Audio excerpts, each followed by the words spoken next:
আজকে আমরা কার্ডিওভাস্কুলার ফিজিওলজির প্রথম ক্লাস নিয়ে কথা বলবো।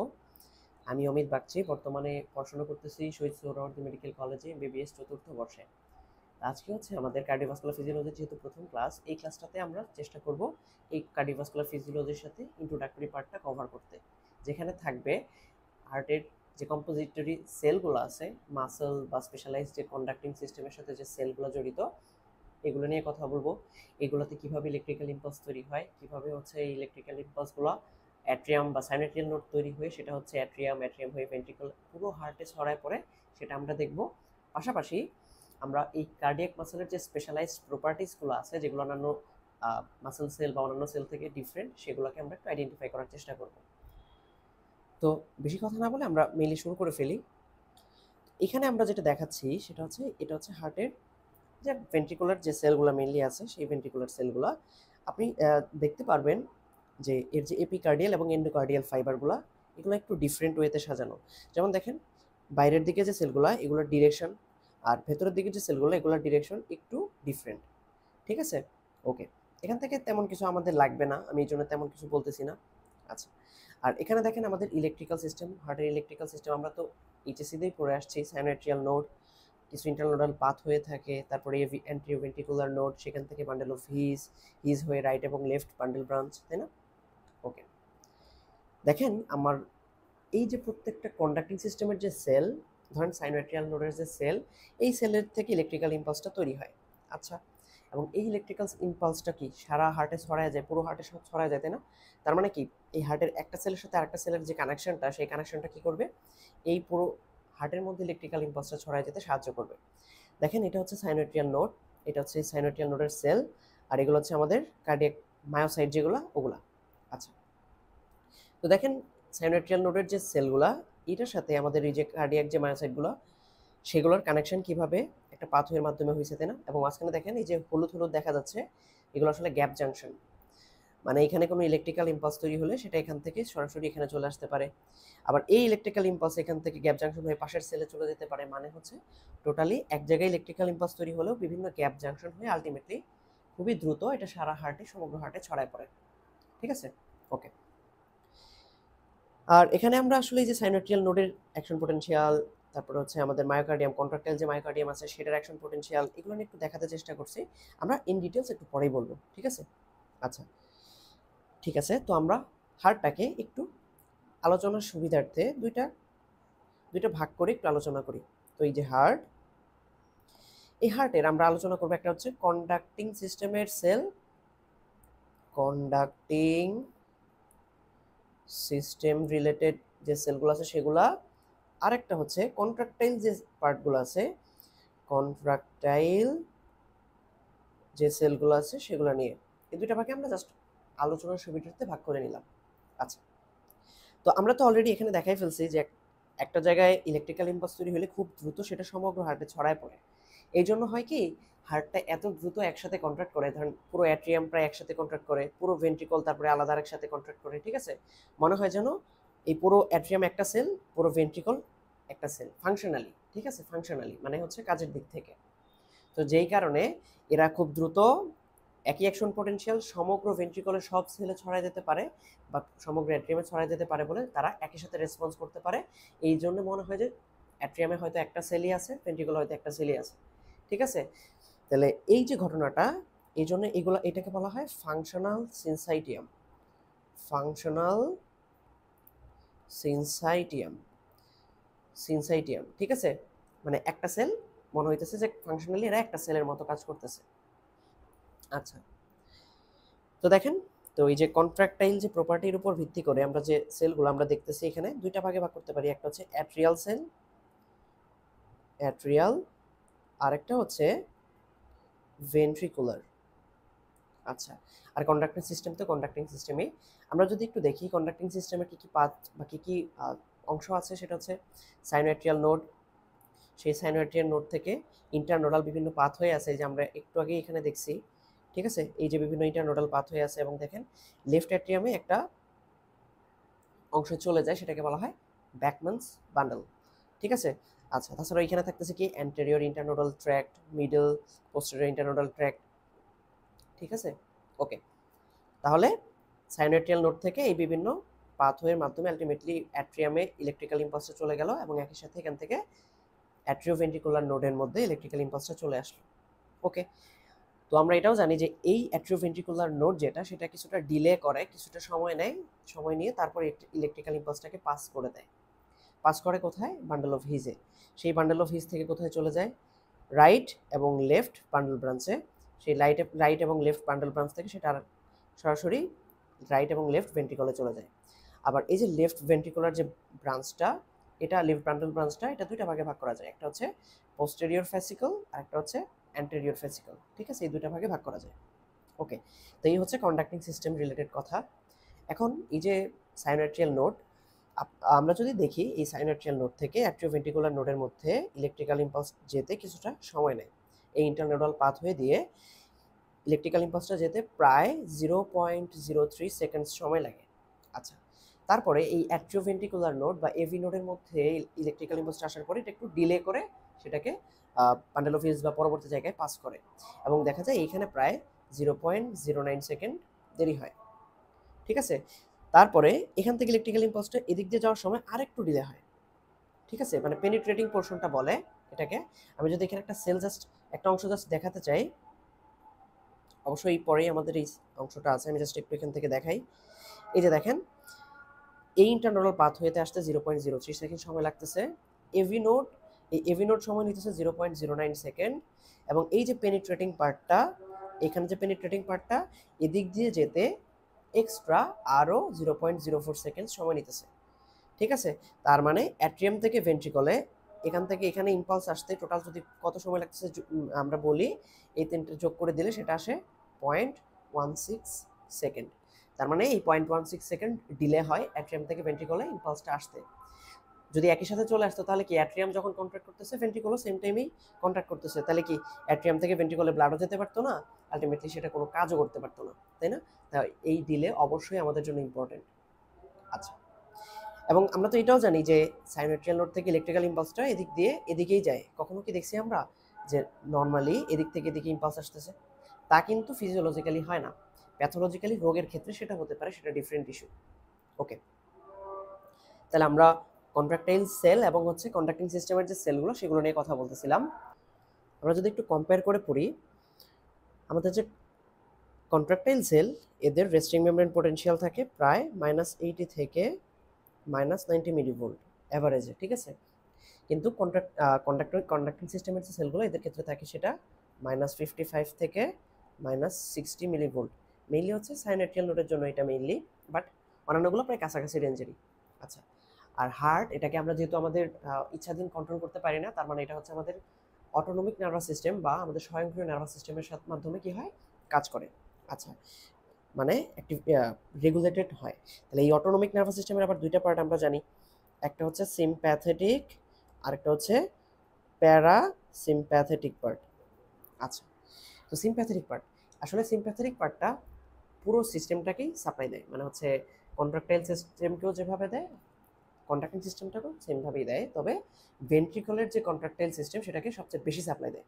ঠিক আছে, তাহলে সিম্প্যাথেটিক সিস্টেমটা সবগুলোতেই ভালোভাবে দেয়, জাস্ট ভেন্ট্রিকলে একটু বেশি সাপ্লাই দেয়,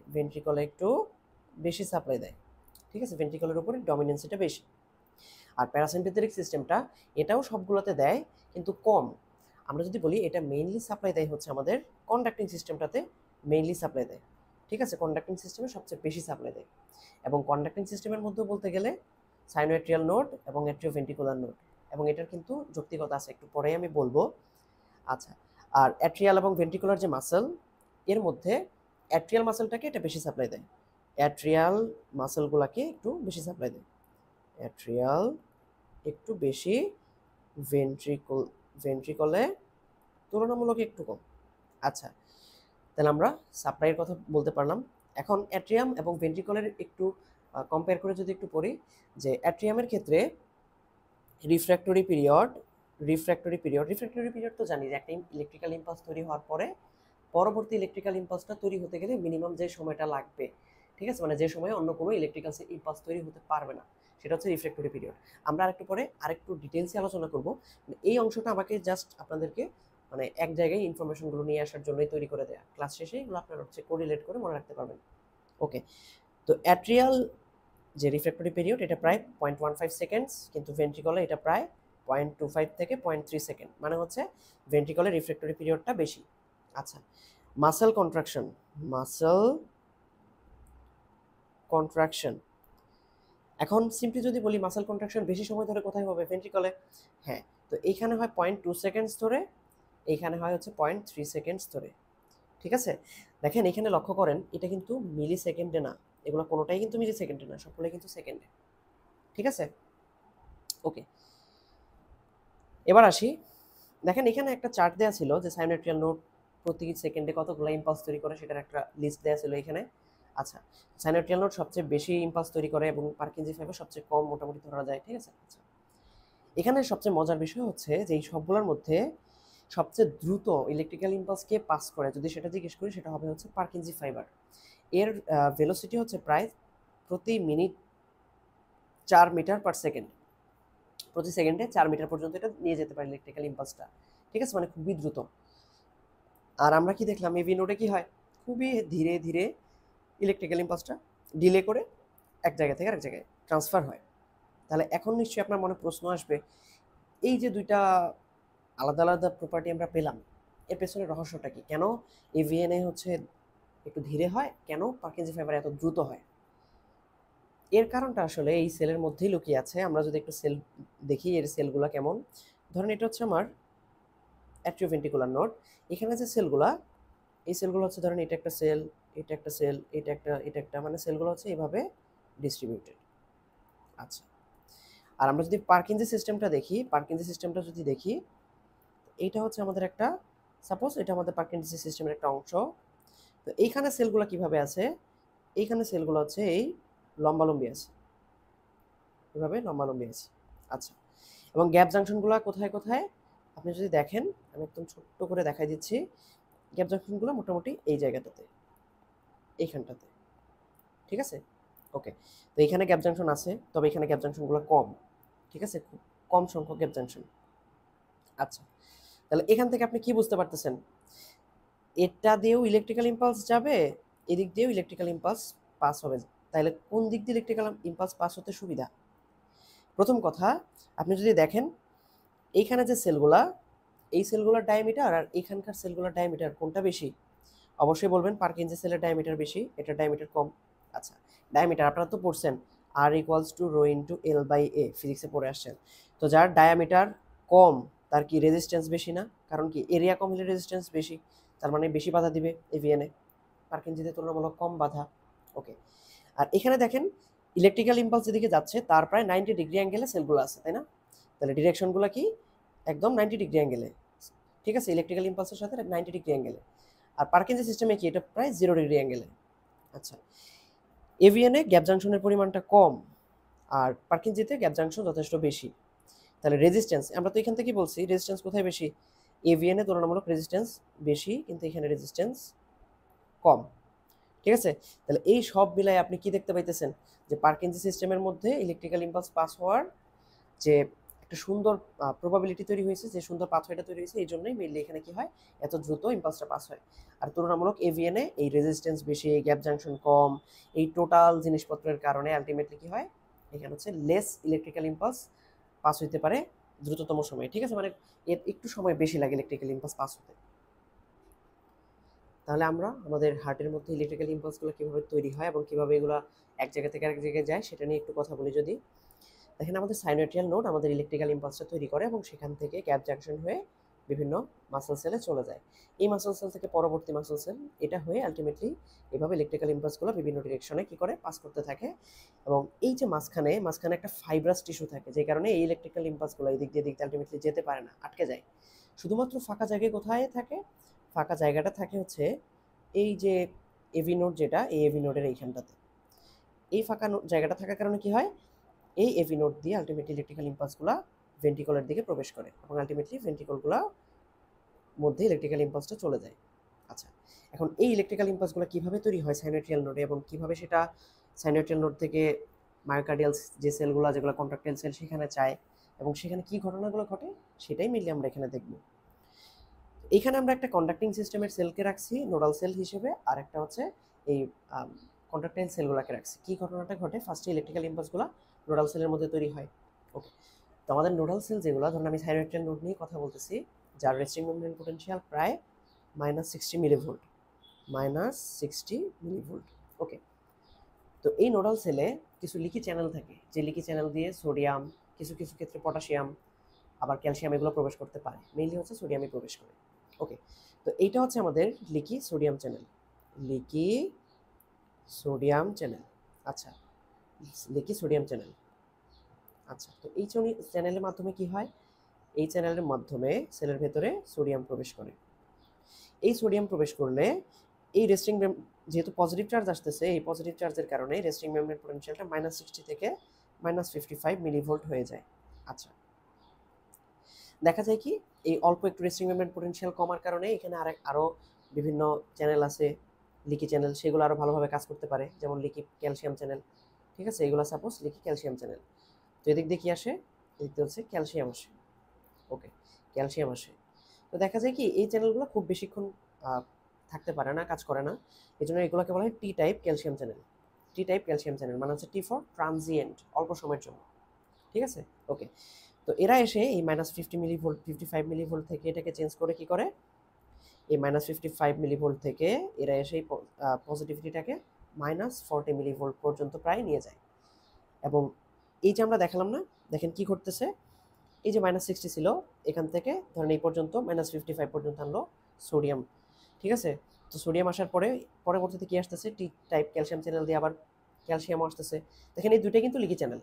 আচ্ছা, তো এর মাধ্যমে আলটিমেটলি -40 যখন হয়, এই -40 কি এর জন্য থ্রেশহোল্ড পটেনশিয়াল। ঠিক আছে, তো যখন এটা থ্রেশহোল্ডে যায়, -40-তে গিয়ে থ্রেশহোল্ডে যায়, তখনই আমাদের এই চ্যানেলগুলো অ্যাক্টিভেটেড হয়ে যায়। এই চ্যানেলগুলো অ্যাক্টিভেটেড হয়ে যায়। অ্যাক্টিভেটেড হলে এটা কি চ্যানেল, এগুলো হচ্ছে আমাদের এল টাইপ ক্যালসিয়াম চ্যানেল। এগুলো কি, এগুলো হচ্ছে আমাদের L type calcium channel, L for long lasting. ঠিক আছে, তাহলে এগুলো হচ্ছে এল টাইপ ক্যালসিয়াম চ্যানেল, যার মাধ্যমে কি আসে সেলের ভেতরে, যার মাধ্যমে ক্যালসিয়াম আসে।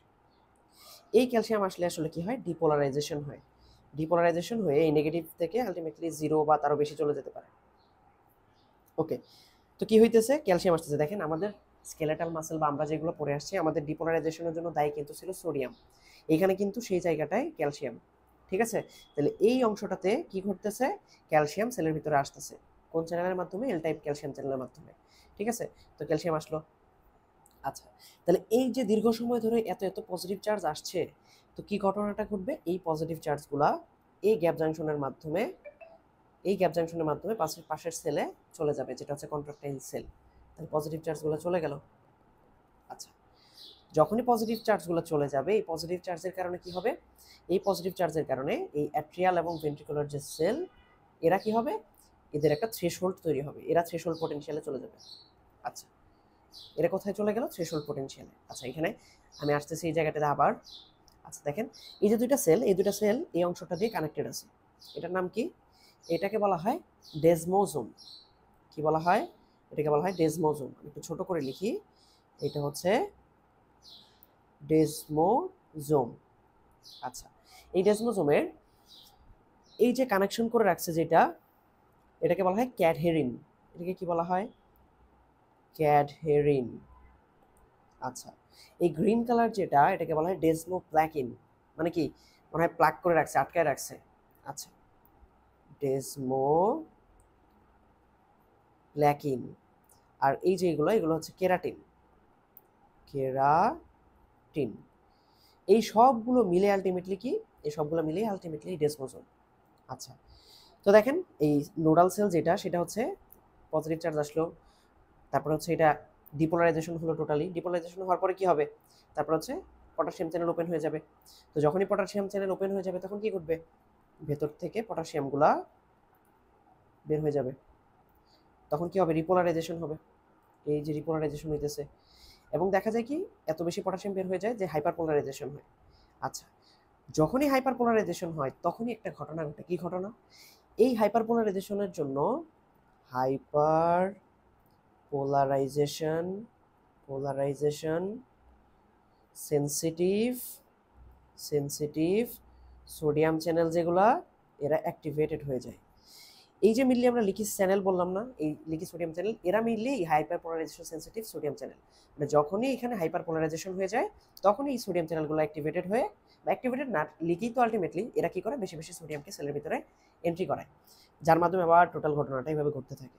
তাহলে দেখেন যে যতবার হাইপার পোলারাইজেশন হবে ততবার সোডিয়াম আবার সেলের ভিতরে আসবে, ততবার আবার অ্যাকশন পোটেনশিয়ালের দিকে যাবে, মানে থ্রেশহোল্ডের দিকে যাবে, ততবার কি হবে, অ্যাকশন পোটেনশিয়াল তৈরি হবে। তাহলে এই যে একটা নিজস্ব পাওয়ার, অন্য কারোর উপর ডিপেন্ডেন্ট না করার যে একটা ক্ষমতা কেন থাকতেছে, অনেকটা বলা যায় এই লিকি চ্যানেলগুলোর জন্য, লিকি সোডিয়াম চ্যানেল বা লিকি ক্যালসিয়াম চ্যানেল, পটাশিয়াম, এদের জন্য, তাই না? এই হাইপারপোলারাইজেশন সেন্সিটিভ চ্যানেলগুলো এরা মিলিতভাবে কি করতেছে, হার্টের নিজের ইলেকট্রিক্যাল ইম্পালস নিজের তৈরি করার যে ক্ষমতা সেটা তৈরি করতেছে, ঠিক আছে? এবং এই ক্ষমতাটাকে বলা হয় অটোম্যাটিসিটি, অটোম্যাটিসিটি, ঠিক আছে? নিজের ইলেকট্রিক্যাল ইম্পালস নিজে তৈরি করতেছে, ওকে, ঠিক আছে? আচ্ছা, তো দেখেন এই অ্যাট্রিয়াল ভেন্ট্রিকুলার সেল যেটা, এখানে তো এই পজিটিভ চার্জগুলো আসছে, ওখানে যখন পজিটিভ চার্জ আসতেছিল সেইটার একটা ধাপ হিসেবে এই গ্যাপ জাংশন হয়ে, এটা হচ্ছে গ্যাপ জাংশন। আচ্ছা, তো যখন এখানে পজিটিভ চার্জগুলো থাকবে, এই পজিটিভ চার্জগুলো কি করবে, এই পজিটিভ চার্জগুলো হচ্ছে এই চ্যানেলগুলোকে অ্যাক্টিভেটেড করে দিবে। কেন? এই পজিটিভ চার্জের কারণে যেহেতু থ্রেশহোল্ড পোটেনশিয়ালে চলে গেছে, এই থ্রেশহোল্ডে কি হয়, সোডিয়াম চ্যানেলগুলো, এই অ্যাট্রিয়াল এবং ভেন্ট্রিকুলার সেলের যে সোডিয়াম চ্যানেলগুলো এর অ্যাক্টিভেটেড হয়ে এর ভেতরে কি আনে, অনেক বেশি সোডিয়াম নিয়ে আসে, অনেক বেশি সোডিয়াম নিয়ে আসে। আচ্ছা, তো যখন সোডিয়াম নিয়ে আসে, সোডিয়াম কি করে দেখেন, সোডিয়ামগুলো হচ্ছে এই থ্রেশহোল্ড থেকে আস্তে আস্তে কি একদম পজিটিভ, অনেক বেশি পজিটিভ অবস্থায় চলে যায় এই সেলের অ্যাকশন, কি বলে, সেলের যে মেমব্রেন পোটেনশিয়ালটা। আচ্ছা, তো প্রথম অবস্থায় আপনি যদি এখানে দেখেন, এখানে কিন্তু সোডিয়াম যখন থ্রেশহোল্ডে যায় তখন এই সোডিয়াম চ্যানেলের এটা হচ্ছে সোডিয়াম চ্যানেল, এই সোডিয়াম চ্যানেলের ইনঅ্যাক্টিভেশন গেটটা এখানে কিন্তু ওপেন ছিল, যখন থ্রেশহোল্ডে গেছে তখন অ্যাক্টিভেশন গেটটা ওপেন। আচ্ছা, আর যখন এই যে এত বেশি পজিটিভিটির মধ্যে চলে গেছে, মানে এই 0 ভোল্টের উপরে যখন চলে গেছে, তখন কি হয়, এই ইনঅ্যাক্টিভেশন গেটটা অফ হয়ে যায়, যার কারণে আর এক্সট্রা সোডিয়াম এদিক দিয়ে প্রবেশ করতে পারে না, ঠিক আছে? এটা হচ্ছে চলে যায় সোডিয়ামগুলো, ওকে, এই কথাটা মাথায় রাখবেন, আমি একটু পরেই এটার কাজগুলো বলবো। তো যখন এই পজিটিভ চার্জগুলো আসে, এই পজিটিভ চার্জগুলো আসার পরে ন্যাচারালি কি হয়, পটাশিয়াম চ্যানেল ওপেন হয়, পটাশিয়াম বের হয়ে যায়। যখন এখানে এই যে এত বেশি পজিটিভিটি তৈরি হলো, সেই পজিটিভিটির কারণে আলটিমেটলি কি হয়, পটাশিয়াম চ্যানেল অ্যাক্টিভেটেড হয়ে কিছু পটাশিয়াম বের হয়ে যায়, আসলে পটাশিয়াম স্লোলি এভাবে বের হইতে থাকে, ওকে। তো দেখা যায় এই পটাশিয়াম বের হওয়ার কারণে আলটিমেটলি এই মেমব্রেন পোটেনশিয়ালটা নিচের দিকে নামতে থাকে, দেখেন এখানে একটু নিচের দিকে নেমে গেছে। আচ্ছা, তো দেখা যায় কি যখনই কিছুটা নিচের দিকে নামে তখন দেখা যায় এখানে আমাদের যে ক্যালসিয়াম চ্যানেল আছে, কিছু ক্যালসিয়াম চ্যানেল দিয়ে বাইরে থেকে ক্যালসিয়াম সেলের ভিতরে এন্ট্রি হইতে থাকে, কিসের মাধ্যমে, ক্যালসিয়াম চ্যানেলের মাধ্যমে। আচ্ছা, আমরা তো টি টিউবিউলের কথা শুনছি, তাই না? টি টিউবিউল এর কথা শুনছি। তো আমাদের যে টি টিউবিউল, দেখেন এই যে এদিকে যখন পজিটিভ ইম্পালস আসতেছে, এই পজিটিভ ইম্পালসের কারণে এই টি টিউবিউলের যে ক্যালসিয়াম চ্যানেলগুলো, এই ক্যালসিয়াম চ্যানেলগুলো দিয়ে ক্যালসিয়ামগুলো এন্ট্রি করতে থাকে, ঠিক আছে? এদেরকে ডাইহাইড্রোপাইরিডিন গ্রুপের ক্যালসিয়াম চ্যানেলও বলা যায়, যাই হোক। তো এই টি টিউবিউলের মধ্যে যে ক্যালসিয়াম চ্যানেলগুলো এদিক দিয়ে আলটিমেটলি কি এন্ট্রি করতেছে, ক্যালসিয়ামগুলো এন্ট্রি করতেছে, এবং এই ক্যালসিয়ামগুলো এন্ট্রি করতেছে যখন, তাহলে তখন কি করতেছে, আসলে শুধু ক্যালসিয়াম এন্ট্রি করতেছে না, ক্যালসিয়াম এন্ট্রি করতেছে, সেম ভাবে অল্প অল্প পটাশিয়ামও বের হয়ে যাইতেছে। তাহলে এই যে ঘটনাটা, এই যে ধাপটা, এই ধাপটাতে কি করতেছে, কিছু ক্যালসিয়াম আসতেছে, এখানে কিছু ক্যালসিয়াম আসতেছে সেলের ভিতরে, এবং যে পটাশিয়াম বের হয়ে যাইতেছিল, পটাশিয়াম বের হয় বাট খুবই কম, পটাশিয়াম বের হওয়া কমে যায় এই ক্যালসিয়াম আসার কারণে। আচ্ছা, তো কি হয়, ক্যালসিয়ামও আসতেছে, পটাশিয়ামও চলে যেতেছে, এই দুইটা একটা ব্যালেন্স তৈরি করে। এই যে ব্যালেন্স, দেখেন এইখানে প্রায় কাছাকাছি, প্রায় হরিজন্টাল লেভেলের একটা মেমব্রেন পোটেনশিয়াল পাওয়া যায়, যেটাকে বলা হয় প্লাটু ফেজ, ঠিক আছে? প্লাটু ফেজ, এটা শুধুমাত্র কার্ডিয়াক মায়োসাইটের ক্ষেত্রে প্রযোজ্য, ঠিক আছে? তাহলে এই প্লাটু ফেজটার কি করতেছে, এই প্লাটু ফেজটা দীর্ঘ সময় ধরে চলতেছে, যার কারণে এদিক দিয়ে ক্যালসিয়াম বেশি বেশি এন্ট্রি করতেছে। আচ্ছা, এখন ক্যালসিয়াম এন্ট্রি করে লাভ কি ভাই, এই ক্যালসিয়ামগুলো দেখেন এইখানে আছে কি, এটা হচ্ছে আমাদের যে সেলের যে এন্ডোপ্লাজমিক রেটিকুলাম সেটা, ঠিক আছে? আচ্ছা, যেটাকে আমরা বলতেছি সার্কোপ্লাজমিক রেটিকুলাম, যেটা সার্কোপ্লাজমিক এন্ডোপ্লাজমিক রেটিকুলাম, এই ক্যালসিয়ামগুলো এখানে একটা রিসেপ্টর আছে, রায়ানোডিন রিসেপ্টর, এই রায়ানোডিন রিসেপ্টরের সাথে ক্যালসিয়াম এসে বাইন্ড করলে এই ভেতরে যে ক্যালসিয়ামগুলো থাকে সেই ক্যালসিয়ামগুলো বের হয়ে আসে, ঠিক আছে? ওকে, তো একে তো ক্যালসিয়াম আসছে টিটিউবিউল দিয়ে, এবং আবার এই সার্কোপ্লাজমিক এন্ডোপ্লাজমিক রেটিকুলাম থেকেও ক্যালসিয়াম আসছে। তো এই সব ক্যালসিয়াম মিলে আলটিমেটলি কি করে, এগুলো মিলে মাসেল কন্ট্রাকশন ঘটায়, মাসেল কন্ট্রাকশন ঘটায়। এবং এখানে দেখেন এই যে ক্যালসিয়ামগুলো রিলিজ হইতেছে, এগুলো কি ক্যালসিয়াম আসার কারণে ক্যালসিয়াম রিলিজ, এই জন্য এটাকে বলতেছে ক্যালসিয়াম মেডিয়েটেড ক্যালসিয়াম রিলিজ। ওকে, তো এইখানে এই যে মাসেল কন্ট্রাকশন, এই মাসেল কন্ট্রাকশন হওয়ার জন্য এই যে সার্কোপ্লাজমিক এন্ডোপ্লাজমিক রেটিকুলাম সেখান থেকে ক্যালসিয়াম আসতেছে, হ্যাঁ। তবে শুধুমাত্র এই সার্কোপ্লাজমিক এন্ডোপ্লাজমিক রেটিকুলামের ক্যালসিয়াম যদি আসতো সেটা মাসেল কন্ট্রাকশন ঘটাতে পারতো না। কেন? কারণ হচ্ছে হার্টের যে এন্ডোপ্লাজমিক রেটিকুলামগুলো, মাসেলের যে এন্ডোপ্লাজমিক রেটিকুলামগুলো কার্ডিয়াক মায়োসাইটে, এরা হচ্ছে খুব বেশি ডেভেলপড না, যার কারণে এখানে খুব বেশি ক্যালসিয়াম জমা থাকতে পারে না। খুব বেশি ক্যালসিয়াম যদি জমা থাকতে না পারে তাহলে সেক্ষেত্রে এক্সট্রা ক্যালসিয়াম যেন আসে, সেই কারণে এই এক্সট্রা ক্যালসিয়ামগুলো নিয়ে এসে আলটিমেটলি এবং সার্কোপ্লাজমিক এন্ডোপ্লাজমিক রেটিকুলামের ক্যালসিয়াম মিলিতভাবে ক্যালসিয়ামের যোগান দিয়ে কি করে মাসেল কন্ট্রাকশন ঘটায়। ওই যে আমরা অ্যাক্টিন মায়োসিন এগুলো পড়ছি, এইটা হচ্ছে ওই আগেরটার মতোই। আচ্ছা, তো এইভাবে মাসেল কন্ট্রাকশন হয়। তো মাসেল কন্ট্রাকশন হওয়ার পরে কি হয়, একটা সময় পর দেখা যায় ক্যালসিয়াম আসা বন্ধ হয়ে যায়। মাসেল কন্ট্রাকশন তো হলো, আমার যতটুকু দরকার ক্যালসিয়াম আসা হয়ে গেছে, মাসেল কন্ট্রাকশন হয়ে গেল, আচ্ছা চললো ভালো। তারপরে কি হবে, তারপরে দেখা যাবে এক সময় এই ক্যালসিয়াম আসা বন্ধ হয়ে যাবে, ক্যালসিয়াম আসা বন্ধ হয়ে যাবে, কিন্তু পটাশিয়াম কিন্তু যাচ্ছে, তাহলে তখন আরও বেশি বেশি পটাশিয়াম বের হয়ে যাবে। ঠিক আছে, পটাশিয়াম আরও বেশি বেশি বের হয়ে যাবে। তো দেখেন তখন কি হবে, প্রথম দিকে একটু অল্প অল্প, কিন্তু লাস্টে গিয়ে খুবই দ্রুত অনেক পটাশিয়াম বের হয়ে যাবে। ঠিক আছে, লাস্টে গিয়ে খুব দ্রুত অনেক পটাশিয়াম বের হয়ে যাবে। তার মানে এই যেটা হচ্ছে আমাদের কি রিপোলারাইজেশন ফেজ। ওকে, এটা হচ্ছে আমাদের কি, এটা হচ্ছে আমাদের রিপোলারাইজেশন ফেজ। তাহলে এই পাশটা আমি যদি বলি, এটা হচ্ছে আমাদের মেইনলি ডিপোলারাইজেশন ফেজ। এখানে একটা ইনিশিয়াল রিপোলারাইজেশন হইতেছে, তারপরে একটা প্লাটো ফেজ দেখা যাইতেছে, তারপরে আরেকটা ফাইনাল রিপোলারাইজেশন হইতেছে। এবং রিপোলারাইজেশন হওয়ার পরে দেখেন তারপরে কি করতেছে, আচ্ছা তার পটাশিয়াম কিন্তু চলে যাইতেছে, আচ্ছা গেল, চলে যাইতে যাইতে যখন এটা প্রায় রেস্টিং মেমব্রেন পোটেনশিয়ালের কাছাকাছি চলে আসে, তখন দেখা যায় কি আবার আরও কিছু জিনিসপত্র তো বের হয়ে যায়। যেমন এই যে আমার সেলে যে ক্যালসিয়ামগুলো আসছে, এই ক্যালসিয়ামগুলো বের হইতে হবে, তাছাড়াও কন্টিনিউয়াস এদিক দিয়ে পটাশিয়ামও বের হইতে থাকে কিছুক্ষণ। ঠিক আছে, তাহলে এদিক দিয়ে পটাশিয়ামও বের হইতে থাকে। আচ্ছা, আর এই যে ক্যালসিয়াম আসছে, এই ক্যালসিয়ামগুলো একটা বিশেষ ধরনের চ্যানেলের মাধ্যমে বের হয়ে যায়, এটাকে বলা হয় সোডিয়াম ক্যালসিয়াম এক্সচেঞ্জার, যার মাধ্যমে ক্যালসিয়াম বাইরে বের হয়ে যায়, সোডিয়াম সেলের ভিতরে আসে। আবার দেখেন আমাদের যে সোডিয়াম পটাশিয়াম পাম্প আছে, সেটা কি করে, ভেতরে ভেতরে পটাশিয়ামকে নিয়ে আসে, বাইরে সোডিয়ামকে নিয়ে যায়, যার কারণে আবার এই সেলটা আগের মতো অবস্থায় চলে আসতে পারে। ঠিক আছে, আচ্ছা, তাহলে এই টোটাল ঘটনার মাধ্যমে আলটিমেটলি কি হয়, এই যে অংশটা আমি বললাম, এখানকার যে অংশটা আমি বললাম, এটা আলটিমেটলি এই ফেজ 4, যেটাতে ডমিনেট করে কি পটাশিয়াম চলে যাওয়াটা।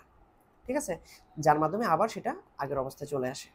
আচ্ছা, তাহলে আমি যদি বলি এখানে মাসেল কন্ট্রাকশন কোথায় হলো, আপনারা কি বলবেন, যে ভাই এই প্লাটো ফেজটা থেকে শুরু হয়ে মেনলি মাসেল কন্ট্রাকশনটা হয়। ঠিক আছে, হ্যাঁ, এবং এই কথাটা কিন্তু খুবই খুবই গুরুত্বপূর্ণ। তাহলে আমরা কি দেখলাম, সাইনোয়াট্রিয়াল নোডের মধ্যে কোনো একটা ইম্পালস আসে, সেই ইম্পালসটা গ্যাপ জাংশন হয়ে কন্ট্রাক্টাইল সেলে যায়, সেই কন্ট্রাক্টাইল সেলে গিয়ে এই পজিটিভ চার্জগুলোর কারণে সোডিয়াম চ্যানেলগুলো অ্যাক্টিভেটেড হয়ে কি হইতেছে, সোডিয়াম এন্ট্রি করতেছে। সেই সোডিয়াম এন্ট্রি করার পরে এই সোডিয়ামগুলো এই পজিটিভিটির কারণে কি হয়, টিটিউবিউল থেকে পরবর্তীতে, আগে না, টিটিউবিউল থেকে ক্যালসিয়াম আসবে। আচ্ছা, তো যখনই এই সোডিয়ামগুলো আসে, এই সোডিয়ামের পজিটিভিটির কারণে পটাশিয়াম চ্যানেল ওপেন হয়ে কিছু পটাশিয়াম বের হয়ে এখানে কি তৈরি করে, এখানে একটা আর্লি রিপোলারাইজেশন ফেজ তৈরি করে, এখানে একটা আর্লি রিপোলারাইজেশন ফেজ তৈরি করে। আচ্ছা, আমি এটাকে মুছে দিতেছি বোঝানোর জন্য। তাহলে এখানে কি, এখানে একটা আর্লি রিপোলারাইজেশন ফেজ দেখা যাইতেছে, এই যে এইটাতে। ঠিক আছে, এইটাতে তারপরে কি হয়, তারপরে এই পজিটিভ পটাশিয়াম সোডিয়ামের কারণে আবার দেখা যায় ক্যালসিয়াম চ্যানেলগুলো ওপেন হয়ে কি ঘটে, ক্যালসিয়ামগুলো আসতে থাকে। তাহলে ক্যালসিয়ামগুলো আসতেছে এবং পটাশিয়ামগুলো যাওয়া কমে গেছে, বাট যাচ্ছে অল্প করে। ঠিক আছে, তখন কি হয়, এই প্লাটো ফেজটা দেখা যায়। আচ্ছা, তারপরে প্লাটো ফেজে যে ক্যালসিয়ামগুলো আসে, সেই ক্যালসিয়ামগুলো সার্কোপ্লাজমিক এন্ডোপ্লাজমিক রেটিকুলাম থেকে ক্যালসিয়ামকে রিলিজ করে। ওই ক্যালসিয়াম এবং টিটিউবিউল থেকে আসা ক্যালসিয়াম মিলে কি করে, মাসেল কন্ট্রাকশন ঘটায়। আচ্ছা, তাহলে ভাই কোনোভাবে যদি এইখানে এই সেলের বাইরে মানে আমাদের এক্সট্রা সেলুলার ফ্লুইডে যদি ক্যালসিয়াম কমে যায় ভাই, তাহলে কি মাসেল কন্ট্রাকশন হবে? এটা কিন্তু খুবই সমস্যা হবে মাসেল কন্ট্রাকশনে, এই কথাটা আমাদেরকে অবশ্যই মনে রাখতে হবে। ঠিক আছে, ওকে, তাহলে এই ঘটনাটা তো ঘটলো। আবার এই যে টিটিউবিউল আছে না, এই টিটিউবিউলে স্পেশাল টাইপের কিছু মিউকোপলিস্যাকারাইড থাকে, নেগেটিভলি চার্জ। এই নেগেটিভলি চার্জ মিউকোপলিস্যাকারাইডটা কি করে, এখানে কন্টিনিউয়াস একটু বেশি পরিমাণ ক্যালসিয়ামের সাপ্লাইকে বজায় রাখে। কেন? এই যে বললাম এখানে নেগেটিভ চার্জ থাকার কারণে। এবং এই কথাটা, এটা কিন্তু ইম্পর্টেন্ট। আচ্ছা, আরেকটা বিষয় হচ্ছে, তাহলে ক্যালসিয়াম পটাশিয়াম এগুলো তো আগের অবস্থায় আসতেছে, এদিক দিয়ে ক্যালসিয়াম বের হয়ে যেতেছে। ঠিক আছে, এদিক দিয়ে পটাশিয়াম আসতেছে। পাশাপাশি এখানে আরেকটা ঘটনা ঘটে, এই যে সোডিয়াম আছে না, সরি এখানে যে ক্যালসিয়ামগুলো আছে না, এই ক্যালসিয়ামগুলা এই ক্যালসিয়ামগুলো স্পেশাল টাইপ চ্যানেলের মাধ্যমে আবার কোথায় যায়, আবার কিন্তু এই এন্ডোপ্লাজমিক রেটিকুলামের ভেতরে প্রবেশ করে যায়, যেটাকে বলা হয় সার্কা চ্যানেল। সার্কোপ্লাজমিক এন্ডোপ্লাজমিক রেটিকুলামের যে চ্যানেলগুলো, যেগুলো হচ্ছে ক্যালসিয়াম কি বলে এটিপি মেডিয়েটেড, ঠিক আছে, যেগুলো হচ্ছে এটিপির উপর ডিপেন্ডেন্ট, তাদেরকে বলা হচ্ছে সার্কা। এদের মাধ্যমে ক্যালসিয়ামগুলো কি করতেছে, এন্ডোপ্লাজমিক রেটিকুলামের ভেতরে চলে যাইতেছে। আচ্ছা, তো এইখানে পাশে একটা প্রোটিন থাকে যেটাকে বলা হয় ফসফোল্যাম্বান প্রোটিন। কি? ফসফোল্যাম্বান প্রোটিন, ঠিক আছে। এটা কি করে? এটা স্বাভাবিক অবস্থা, মানে এটা হচ্ছে অনেক সময় এই সার্কোপ্লাজমিক এন্ডোপ্লাজমিক রেটিকুলামের যে চ্যানেলটা সার্কা, এই চ্যানেলটাকে ইনহিবিট করে, মানে ক্যালসিয়ামকে এন্ট্রি করতে দেয় না, ঠিক আছে। ওকে, বাট যখন এখানে আমি ফসফোরাইলেট করে দিব, এটাকে ফসফেট গ্রুপ অ্যাড করে দিব, তখন আবার এটা হচ্ছে এই সার্কাকে ইনহিবিট করতে পারে না, ঠিক আছে। তাহলে যখন আমি ফসফোরাইলেট করব, তখন এটা আর সার্কাকে ইনহিবিট করতে পারবে না, সার্কা এটাকে ইনহিবিট করতে পারবে না, ঠিক আছে। এটা পরবর্তীতে কোনো এক সময় আপনার কোনো না কোনো কাজে লাগবে, ঠিক আছে। এখানে আসলে যতগুলো কথা বলছি, সবগুলা কথা কোনো না কোনো সময় আপনি অবশ্যই কাজে লাগাবেন, ঠিক আছে। এখানে কোনো একটা কথা গুরুত্বপূর্ণ ছাড়া নয়। আচ্ছা, এবার আসি, এই যে এখানে বলতেছিলাম না যে inactivation gate, activation gate threshold পোটেনশিয়ালে যাওয়ার পর দুইটাই ওপেন, তারপরে যখন এটা এত বেশি পজিটিভিটিতে চলে গেল, তখন ইনঅ্যাক্টিভেশন গেটটা বন্ধ হয়ে গেল। আচ্ছা, দেখা যায় কি এই রিপোলারাইজেশন হওয়ার পরে যত বেশি রিপোলারাইজেশন হতে থাকে, আস্তে আস্তে অনেকগুলোর এই ইনঅ্যাক্টিভেশন গেটগুলো আবার ওপেন হয়ে যায়, ঠিক আছে। ধরেন আমি যদি এটাকে আঁকি, তো দেখা গেল কি এইখানে ধরেন এইখানেও ম্যাক্সিমামের ইনঅ্যাক্টিভেশন গেটগুলো ক্লোজ, বাট আপনি যখন আরেকটু নিচের দিকে যাবেন, দেখবেন কি একটার তখন আবার অ্যাক্টিভেশন যে গেটটা, এই অ্যাক্টিভেশন গেটটা ক্লোজ হয়ে গেছে, বাট ইনঅ্যাক্টিভেশন গেটটা ওপেন, ঠিক আছে। একটার ক্ষেত্রে ধরেন ওপেন, আরেকটার ক্ষেত্রে হচ্ছে ক্লোজ করে আছে, মানে কিছুটা ওপেন কিছুটা ক্লোজ, ঠিক আছে। ওকে, তো এই জন্য দেখা যায় হচ্ছে এই অংশ থেকে শুরু করে, মানে থ্রেশহোল্ড থেকে শুরু করে এই অংশ পর্যন্ত, এই যে টোটাল ফেজে ধরেন নতুন কোনো ইলেকট্রিক্যাল ইম্পালস যদি এই পর্যন্ত আসে, তাহলে দেখেন সোডিয়াম চ্যানেল দিয়ে কিন্তু কোনো ধরনের সোডিয়াম এন্ট্রি করতে পারবে না, কেন? ইনঅ্যাক্টিভেশন গেটটা ক্লোজ। বাট এটার নিচে যত নিচের দিকে নামতে থাকবে, তত ইনঅ্যাক্টিভেশন গেটগুলো আস্তে আস্তে অ্যাক্টিভেটেড হতে থাকবে। তখন যদি কোনো পজিটিভ চার্জ আসে, তখন কি করতে পারবে, এটাকে ওপেন করে আলটিমেটলি এদিক দিয়ে বের হয়ে যেতে পারবে, এটাকে ওপেন করে দিতে পারবে, যার কারণে এদিক দিয়ে বেশি বেশি পজিটিভ চার্জ আসতে পারবে, ঠিক আছে। ওকে, তো দেখি আমি এই পর্যন্ত এটাকে মার্ক করলাম। তাহলে এই যে অংশটা এইখান পর্যন্ত আমি এই কার্ডিয়াক মায়োসাইটটাকে আর অ্যাক্টিভেট করতে পারবো না, ঠিক আছে, কারণ এখানে ইলেকট্রিক্যাল ইম্পালসগুলোকে নতুন করে কোনো ইলেকট্রিক্যাল ইম্পালস আসলেও সেটা কাজ করবে না, কেন? এই ইনঅ্যাক্টিভেটেড সোডিয়াম গেটের জন্য, ঠিক আছে। তো এই জন্য এটাকে আমরা বলবো অ্যাবসোলিউট রিফ্র্যাক্টরি পিরিয়ড। আর নিচের দিকে দেখেন, এদিকে যত নিচের দিকে যেতে থাকবে, আস্তে আস্তে সোডিয়াম চ্যানেলের যে ইনঅ্যাক্টিভেটেড গেটগুলো, ওই ইনঅ্যাক্টিভেটেড গেটগুলো আস্তে আস্তে খুলতে থাকবে। এই জন্য যত নিচের দিকে যাওয়া যাবে, এগুলা অ্যাকশন পটেনশিয়াল তৈরি হওয়ার পসিবিলিটি তৈরি হবে, ঠিক আছে। তো এই জন্য এই যে নিচের দিকে যে অংশটা, এইখানে এই অংশটাতে চাইলে হচ্ছে ইলেকট্রিক্যাল ইম্পালস একটু বেশি আসলে সেটা কাজ করতে পারবে, নতুন অ্যাকশন পটেনশিয়াল তৈরি হতে পারবে। তাহলে এইখানে অল্প ইলেকট্রিক্যাল ইম্পালস দিয়ে অ্যাকশন পটেনশিয়াল না পেলেও বেশি ইলেকট্রিক্যাল ইম্পালস দিয়ে মানে পাওয়া যাবে, এই জন্য এটাকে বলা হয় রিলেটিভ রিফ্র্যাক্টরি পিরিয়ড, ঠিক আছে। ওকে, তাহলে আমরা অ্যাবসলিউট এবং রিলেটিভ রিফ্র্যাক্টরি পিরিয়ড নিয়ে পড়ছি, ঠিক আছে। ওকে, তো দেখেন আমরা এখন আসি ফেজের কথায়। দেখেন আমরা এইটাতেই বলি, তাহলে আমরা বাকিটা বলতে পারবো ওই পাশেরটা। আচ্ছা, এটা আমরা নিচেরটাতে দিয়ে ওটা হিজিবিজি করে ফেলছি। দেখেন প্রথমে এখানে যে ডিপোলারাইজেশন হয় কার্ডিয়াক মায়োসাইটে, সেটাকে আমরা বলতেছি ফেজ 0, যেখানে সোডিয়াম আসতেছে। তারপরে যে আর্লি ডিপোলারাইজেশন হয়, সেখানে পটাশিয়াম বের হয়ে যাইতেছে, এটাকে বলতেছি ফেজ 1। তারপরে কি প্লাটো ফেজ, যেখানে কি আসতেছে, কি হইতেছে, ক্যালসিয়াম এন্ট্রি হইতেছে সেলের ভিতরে, অল্প কিছু পটাশিয়াম বের হয়ে যাইতেছে, তাহলে ক্যালসিয়াম আসতেছে, কিছু পটাশিয়াম বের হইতেছে, প্লাটো ফেজের পরে কি হয়, বেশি বেশি পটাশিয়াম বের হয়ে চলে যায়, রিপোলারাইজেশন হয়, এটাকে বলতেছি ফেজ 3। এটা ছিল ফেজ 2। তারপরে কি হয়, তারপরে এই যে আমরা দেখছি এখানে লাস্টের দিকে সেই যে এদিক দিয়ে পটাশিয়াম চলে যাচ্ছে, কিছু কিছু ক্যালসিয়াম সোডিয়াম চলে যাচ্ছে, ঠিক আছে, ক্যালসিয়াম চলে যাচ্ছে সোডিয়াম আসতেছে, বা সোডিয়াম চলে দিতেছে ক্যালসিয়াম আসতেছে, এরকম চলতে থাকে, ঠিক আছে। ওকে, তাহলে এটা আলটিমেটলি ফেজ 4। তাহলে আমরা কি কি দেখতেছি, ফেজ 0, 1, 2, 3, 4। এর মধ্যে আমরা যে নোডাল সেল যেগুলো দেখলাম, এর মধ্যে এই যে ফেজ আর্লি রিপোলারাইজেশন ফেজ এটা নাই, আর এই প্লাটো ফেজটা এখানে নাই, মানে ফেজ 1 এবং ফেজ 2 এখানে অ্যাবসেন্ট, নো ফেজ 1 ফেজ 2, ঠিক আছে। আচ্ছা, বাট এখানে দেখেন ফেজ 4 এর মতো ফেজ 4 আছে, ফেজ 3ও আছে ডিপোলারাইজেশন, ফেজ 0 আছে, সেটা হচ্ছে ডিপোলারাইজেশন। আর এখানকার ডিপোলারাইজেশনের জন্য দায়ী ক্যালসিয়াম, এখানকার ডিপোলারাইজেশনের জন্য দায়ী সোডিয়াম, এই কথাটা মনে রাখবো, ঠিক আছে। ওকে, তাহলে এখানে যে দেখেন আমি যেগুলো বলছি এটার ব্যাখ্যা এখানে ফেজ 4 ফেজ 0 এগুলোতে দেয়া আছে আলটিমেটলি, ঠিক আছে।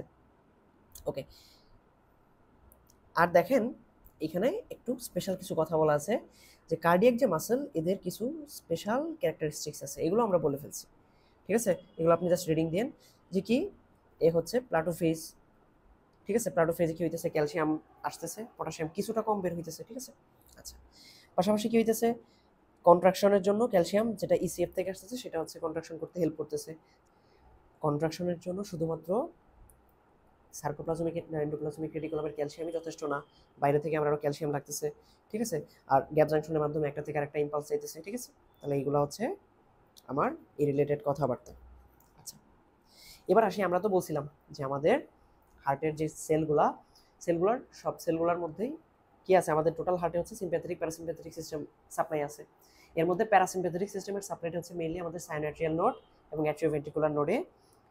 আর আমাদের যে সিম্প্যাথেটিক যে সিস্টেম এটা আবার সব জায়গায় ভালোভাবে ডিস্ট্রিবিউটেড। আচ্ছা, আমাদের যে হার্টের যে সেল ওইখানে যে বিটা 1 রিসেপ্টর থাকে, এই বিটা 1 রিসেপ্টরটা হচ্ছে মেইনলি সিম্প্যাথেটিক সিস্টেমের জন্য। আমাদের নিউরন থেকে যখন নরএপিনেফ্রিন বা বিভিন্ন জায়গা থেকে এপিনেফ্রিন এগুলো আসে, এরা কি করে, এরা হচ্ছে এই বি1কে স্টিমুলেট করে। স্টিমুলেট করলে কি হয়, স্টিমুলেট করলে আলটিমেটলি বিভিন্ন ধরনের ক্যালসিয়াম চ্যানেলটা অ্যাক্টিভেটেড হয়। সেটা হতে পারে এই টিউবুলার ক্যালসিয়াম চ্যানেল, ঠিক আছে, আরও বিভিন্ন চ্যানেল অ্যাক্টিভেটেড হয়। আলটিমেটলি কী হতে পারে, এইখানে বেশি বেশি ক্যালসিয়াম এসে দ্রুত কন্ট্রাকশন করতে পারে। দেখেন, প্রথম কথা, যত দ্রুত ক্যালসিয়াম আসবে তত বেশি অ্যাকশন পোটেনশিয়াল দ্রুত হবে, ঠিক আছে। আবার যত বেশি ক্যালসিয়াম আসবে তত বেশি হচ্ছে মাসল কন্ট্রাকশন হবে।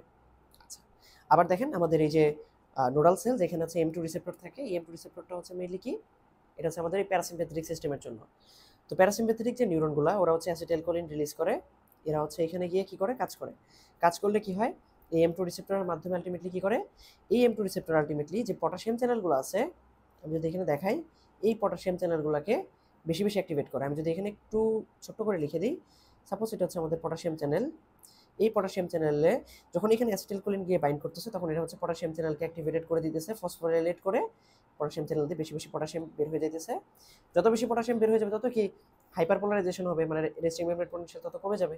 আর যত বেশি রেস্টিং মেমব্রেন পোটেনশিয়াল কমে যাবে তত কি হবে, তত কম হচ্ছে অ্যাকশন পোটেনশিয়াল তৈরি হবে, বা অ্যাকশন পোটেনশিয়াল তৈরি হতে তত বেশি সময় লাগবে। তার মানে এখানে কি হবে, তখন এটার মাধ্যমে আলটিমেটলি হার্ট রেটটা কমে যাবে, কারণ কম অ্যাকশন পোটেনশিয়াল তৈরি হইতেছে, কম ইলেকট্রিসিটি তৈরি হইতেছে সাইনোয়াট্রিয়াল নোডে। ওকে, তো আশা করি এখানে কোনো প্রবলেম হওয়ার কথা নাই পর্যন্ত। তো এইখানে আমরা যে জিনিসপত্রগুলো দেখছি, দেখেন এখানে ছবিতে সেগুলো বোঝানো হয়েছে যে আমরা যে সাইনোয়াট্রিয়াল নোডের যে ফেজ 4 সেখানে আমরা দেখছি ক্যালসিয়াম আসতে পারে, সোডিয়াম আসতে পারে, পটাশিয়াম আসতে পারে কিছু। তারপর যে ডিপোলারাইজেশন ফেজ সেখানে মেইনলি আসে ক্যালসিয়াম, আর ডিপোলারাইজেশন ফেজে মেইনলি পটাশিয়াম চলে যায়। আবার দেখেন এখানে আমরা যে ফেজ 0 1 2 3 যেগুলো দেখছি, 0তে কি হয়, প্রথমে সোডিয়াম আসে, ডিপোলারাইজেশন হয়, অলরেডি ডিপোলারাইজেশনের সময় পটাশিয়াম বের হয়ে যাইতেছে। তারপরে কি হইতেছে, ফেজ 2 মানে প্লাটো ফেজ, এখানে কিছু পটাশিয়াম বের হয়ে যাইতেছে, খুব বেশি না, বাট অনেক বেশি ক্যালসিয়াম আসতেছে, এবং এই ক্যালসিয়াম আসার কারণে কিন্তু পটাশিয়াম কম বের হচ্ছে আলটিমেটলি। আচ্ছা, তারপরে কি হয়, তারপরে হচ্ছে ফেজ 3তে পটাশিয়াম বের হয়ে যায়, ঠিক আছে। ফেজ 4এও কিন্তু পটাশিয়াম বের হয়ে যায়, বাট শুধু পটাশিয়াম না, এখানে আরও কিছু বের হয়ে যেতে পারে বা কিছু আসতে পারে, যার মাধ্যমে আলটিমেটলি সেলটা আগের অবস্থায় চলে আসে। ওকে, তো দেখেন এইখানে আমরা অনেক কিছু লিখে, এইটা হচ্ছে গাইটনের যে ছবিটা সেটা দেখেন, এখানে বলতেছে কি এদিক দিয়ে ইলেকট্রিক্যাল ইম্পালসগুলো আসতেছে, ইলেকট্রিক্যাল ইম্পালসগুলো আসার কারণে টিউবিউলের মধ্যে যে এল টাইপ ক্যালসিয়াম চ্যানেল, সেটা আরেক নাম হচ্ছে ডাইহাইড্রোপাইরিডিন চ্যানেল, সেদিক দিয়ে ক্যালসিয়াম আসতেছে, সেই ক্যালসিয়াম এই রায়ানোডিন রিসেপ্টরের মধ্যে যুক্ত হয়ে কি করতেছে, সার্কোপ্লাজমিক এন্ডোপ্লাজমিক রেটিকুলাম থেকে ক্যালসিয়াম নিয়ে আসতেছে। এই সব ক্যালসিয়াম, এই ক্যালসিয়াম প্লাস এই ক্যালসিয়াম মিলে মাসল কন্ট্রাকশন ঘটাচ্ছে। আচ্ছা, আমরা যে ফসফোলাম্বান যে প্রোটিনটার কথা বলছিলাম, এই যে ফসফোলাম্বান প্রোটিন সেটা কি করে, আমাদের যে সার্কা আছে এই সার্কাকে ইনহিবিট করে, ক্যালসিয়ামকে স্টোর করতে দেয় না, ঠিক আছে। আচ্ছা, তো যখন আমি এই ফসফোল্যাম্বান প্রোটিনটাকে ফসফোরাইলেট করে দিব, ফসফোরাইলেট করে দিলে তখন আর সে ইনহিবিট করতে পারবে না, তাহলে কি হবে, সার্কা ঠিক মতোই ক্যালসিয়ামকে স্টোর করতে পারবে এন্ডোপ্লাজমিক রেটিকুলামের ভেতরে। আচ্ছা, আবার দেখেন কিছু ক্যালসিয়াম কি হয়ে যায়, কিছু ক্যালসিয়াম হচ্ছে ক্যালসিয়াম সোডিয়াম এক্সচেঞ্জারের মাধ্যমে বের হয়ে যায়। তাহলে ক্যালসিয়াম বের হয়ে যায়, সোডিয়াম আসে, এই সোডিয়ামগুলো আবার সোডিয়াম পটাশিয়াম পাম্পের মাধ্যমে বের হয়ে যায়, আবার পটাশিয়াম আসে। ঠিক আছে? তো যদি আমি কোনোভাবে এই পাম্পটাকে অফ করে দিতে পারি তাহলে কি ক্যালসিয়ামগুলো, এক্সট্রা ক্যালসিয়াম যেতে পারবে না বাইরে? তখন কি হবে? তখন ক্যালসিয়ামগুলো এখানে আটকে পড়বে। আটকে পড়লে কি লাভ হবে? এই ক্যালসিয়ামগুলো দিয়ে আমরা মাসল কন্ট্রাকশন ঘটাইতে পারবো। অসুবিধাও আছে, বাট এটা আমরা আপাতত কেন বলতেছি? তো হার্ট ফেলিওরের ক্ষেত্রে হয় কি, এই ক্যালসিয়ামগুলো যেতে দেওয়া হয় না, সেলের ভিতরে আটকায় রাখা হয়। এই আটকে রাখার মাধ্যমে কি ঘটানো হয়? মাসল কন্ট্রাকশন ঘটানো হয় হার্ট ফেলিওরে। ঠিক আছে? কারণ হার্ট মাসল কন্ট্রাকশন ঘটাতে পারতেছে না, তখন তো কিছু একটা করতে হবে। ওকে, ঠিক আছে? তো এই ঘটনাগুলো ঘটে। তো এইখানেও আমি অনেকগুলা ছবি রেখে দিছি আপনাদের বোঝার সুবিধার জন্য যে কী ঘটনাগুলো ঘটে। এখানে আপনি রিডিং দিলেই বুঝতে পারবেন টোটালটা। ঠিক আছে? এখানে হাইপার পোলারাইজেশন সেন্সিটিভ যে চ্যানেলগুলো, সেগুলো ওপেন হইতেছিল। ওপেন হয়ে সোডিয়াম, তারপরে কিছু পটাশিয়াম, কিছু ক্যালসিয়াম লিকি চ্যানেলের মাধ্যমে আসতেছিল, যেগুলো থ্রেশহোল্ড পর্যন্ত যাওয়ার পরে পরে ক্যালসিয়াম চ্যানেল ওপেন হইতেছিল, যেটা এল টাইপ, যার মাধ্যমে ক্যালসিয়াম এন্ট্রি হয়ে ডিপোলারাইজেশন হচ্ছিল। এবং ডিপোলারাইজেশনের পরে কি হচ্ছিল? পটাশিয়াম বের হয়ে গিয়ে ডিপোলারাইজেশন হয়ে আবার তার আগের জায়গায় চলে আসতেছিল, এবং তারপরে সেটা চলতে থাকতেছিল। ওকে, তো আমরা যে সিম্প্যাথেটিক এবং প্যারাসিম্প্যাথেটিক সিস্টেমের কথা একটু আগে পড়লাম, আমরা তো দেখছি যে প্যারাসিম্প্যাথেটিক সিস্টেমের মেইন কাজটা হচ্ছে সাইনোঅ্যাট্রিয়াল নোড এবং অ্যাট্রিওভেন্ট্রিকুলার নোডের উপর বেশি, আর সিম্প্যাথেটিক সিস্টেমগুলো সবগুলোর উপরেই ভালোভাবে কাজ করতে পারে। আচ্ছা, তো এইখানেই একটু কথা আছে, সেটা কি? সেটা হচ্ছে যখন আমাদের সিম্প্যাথেটিক সিস্টেম অ্যাক্টিভেটেড হয় তখন কি হয়? এই যে সোডিয়াম চ্যানেল, তারপরে এখানে যে ক্যালসিয়াম চ্যানেল, বিভিন্ন ক্যালসিয়াম চ্যানেল আছে না, বোথ সোডিয়াম চ্যানেল এবং ক্যালসিয়াম চ্যানেল দুইটাই বেশি অ্যাক্টিভেটেড হয়ে যায় কখন? সিম্প্যাথেটিক স্টিমুলাস আসলে। তো যত বেশি সোডিয়াম চ্যানেল অ্যাক্টিভেটেড হবে বা ক্যালসিয়াম চ্যানেল অ্যাক্টিভেটেড হবে, তখন লাভ কি? এদিক দিয়ে দ্রুত ক্যালসিয়াম আসবে। দ্রুত ক্যালসিয়াম আসলে এখানে দেখেন, এখান থেকে থ্রেশহোল্ডে যেতে যত দেরি হয়েছে, এখানে দেখেন এতটুকু অনেক সময় লাগছে, এটুকুই তো টাইম। এত সময় কিন্তু তখন লাগবে না। দ্রুত ক্যালসিয়াম বা সোডিয়াম আসার কারণে আলটিমেটলি এই অল্প সময়ের মধ্যেই কোথায় চলে যাবে? থ্রেশহোল্ডে চলে যাবে। এবং তারপরে কি করবে? ডিপোলারাইজেশনও ফাস্ট হবে, তারপরে আবার রিপোলারাইজেশন হবে, আবার এরকমভাবে দ্রুত কি করতে থাকবে? দ্রুত হার্ট রেট হবে। ঠিক আছে? আচ্ছা, হার্টটা কাজ করতে থাকবে। তাহলে যে ঘটনাটা ঘটলো সেটা হচ্ছে এপিনেফ্রিন নরপিনেফ্রিন আসলে আলটিমেটলি কি হয়? এই যে ঘটনাটা ঘটতেছিল থ্রেশহোল্ড যাওয়ার সময়টা, এখানে দেখা যায় কি এটা দ্রুত হয়ে যায় এবং এখান দিয়েও দ্রুত ক্যালসিয়াম আসতে পারে। ঠিক আছে? তাহলে এই ঘটনাটা ঘটে। এবার এর ঠিক উল্টা ঘটনাটা যদি ঘটাই, এর ঠিক উল্টা ঘটনাটা যদি ঘটানো হয় তখন কি হবে? সেটা কি? সেটা হচ্ছে যখন রিপোলারাইজেশন হয়, রিপোলারাইজেশনের সময় কি ঘটনাটা ঘটে? পটাশিয়ামটা বের হয়ে যায়। আচ্ছা, যদি এমন করা হয় যে প্যারাসিম্প্যাথেটিক সিস্টেম অ্যাক্টিভেটেড হয়েছে, তখন কি হবে? প্যারাসিম্প্যাথেটিক সিস্টেম অ্যাক্টিভেটেড হলে এই সোডিয়াম চ্যানেলগুলো কম কাজ করে এবং ক্যালসিয়াম চ্যানেলগুলো কম কাজ করে। এজন্য সমস্যাটা কি হয়? এখানে যেরকম ক্যালসিয়াম সোডিয়াম চলে এসে দ্রুত থ্রেশহোল্ড পটেনশিয়ালে চলে যাচ্ছিল, এখানে সেটা অনেক দেরি হবে। ঠিক আছে? দেরি হবে এবং পটাশিয়াম চ্যানেলটাও এখানে বেশি সময় ধরে অ্যাক্টিভেটেড থাকতে পারে, যার কারণে অনেক বেশি পটাশিয়াম বের হয়ে এটা আলটিমেটলি কি হতে পারে? হাইপার পোলারাইজেশন হয়ে যেতে পারে। তাহলে দেখেন, এখানে অল্প সময় লাগতেছিল, এখানে বেশি সময় লাগতেছে, তার মানে কি? হার্ট রেটটা কমে যাবে। ঠিক আছে? হার্টবিটটা কমে যাবে। এই ঘটনাটা ঘটতেছে আলটিমেটলি। ওকে, তার মানে আমরা সিম্প্যাথেটিক সিস্টেমটা কীভাবে আর প্যারাসিম্প্যাথেটিক সিস্টেমটা কীভাবে কাজ করে এটা কিন্তু বুঝতে পারতেছি। তাহলে ধরুন আমরা যদি কোনো ড্রাগ ইউজ করতে চাই, সাপোজ আমাদের অনেক বেশি হার্ট রেট হচ্ছে, হার্ট রেট অনেক বেড়ে গেছে, যেটাকে বলতেছে ট্যাকিকার্ডিয়া। তো আমরা যদি একটা কাজ করতে পারি, এই সোডিয়াম চ্যানেলকে ব্লক করে দিতে পারি বা ক্যালসিয়াম চ্যানেল, এখানে যে ক্যালসিয়াম চ্যানেলগুলো আছে তাদেরকে ব্লক করতে পারি, তাহলে কি হবে? তাহলে কিন্তু একটু দেরি করে ডিপোলারাইজেশন, মানে দেরি করে শেষ হয়ে যাবে, তাই না? হ্যাঁ, বা আমরা যদি পটাশিয়াম চ্যানেলগুলো বেশি ওপেন করে দিতে পারি, মানে এই জিনিসপত্রগুলোর উপরে আলটিমেটলি আপনার ফার্মাকোলজি, আপনাকে স্পেশালি কিছু পড়তে হবে এরকম না। আপনি ফিজিওলজি যত ভালো পারবেন, যত ভালো বুঝবেন, ফার্মাকোলজি আপনার কাছে তত সোজা। আচ্ছা, তাহলে আলটিমেটলি এই চ্যানেলগুলোর উপরে কাজ করে আমাদের ওই যে অ্যান্টি অ্যারিথমিক যে ড্রাগগুলা, মানে হার্ট রেট কমে গেলে ইউজ করা যাবে বা হার্ট রেট বেড়ে গেলে ইউজ করা যাবে, সেইগুলো হচ্ছে ইউজ করা হবে।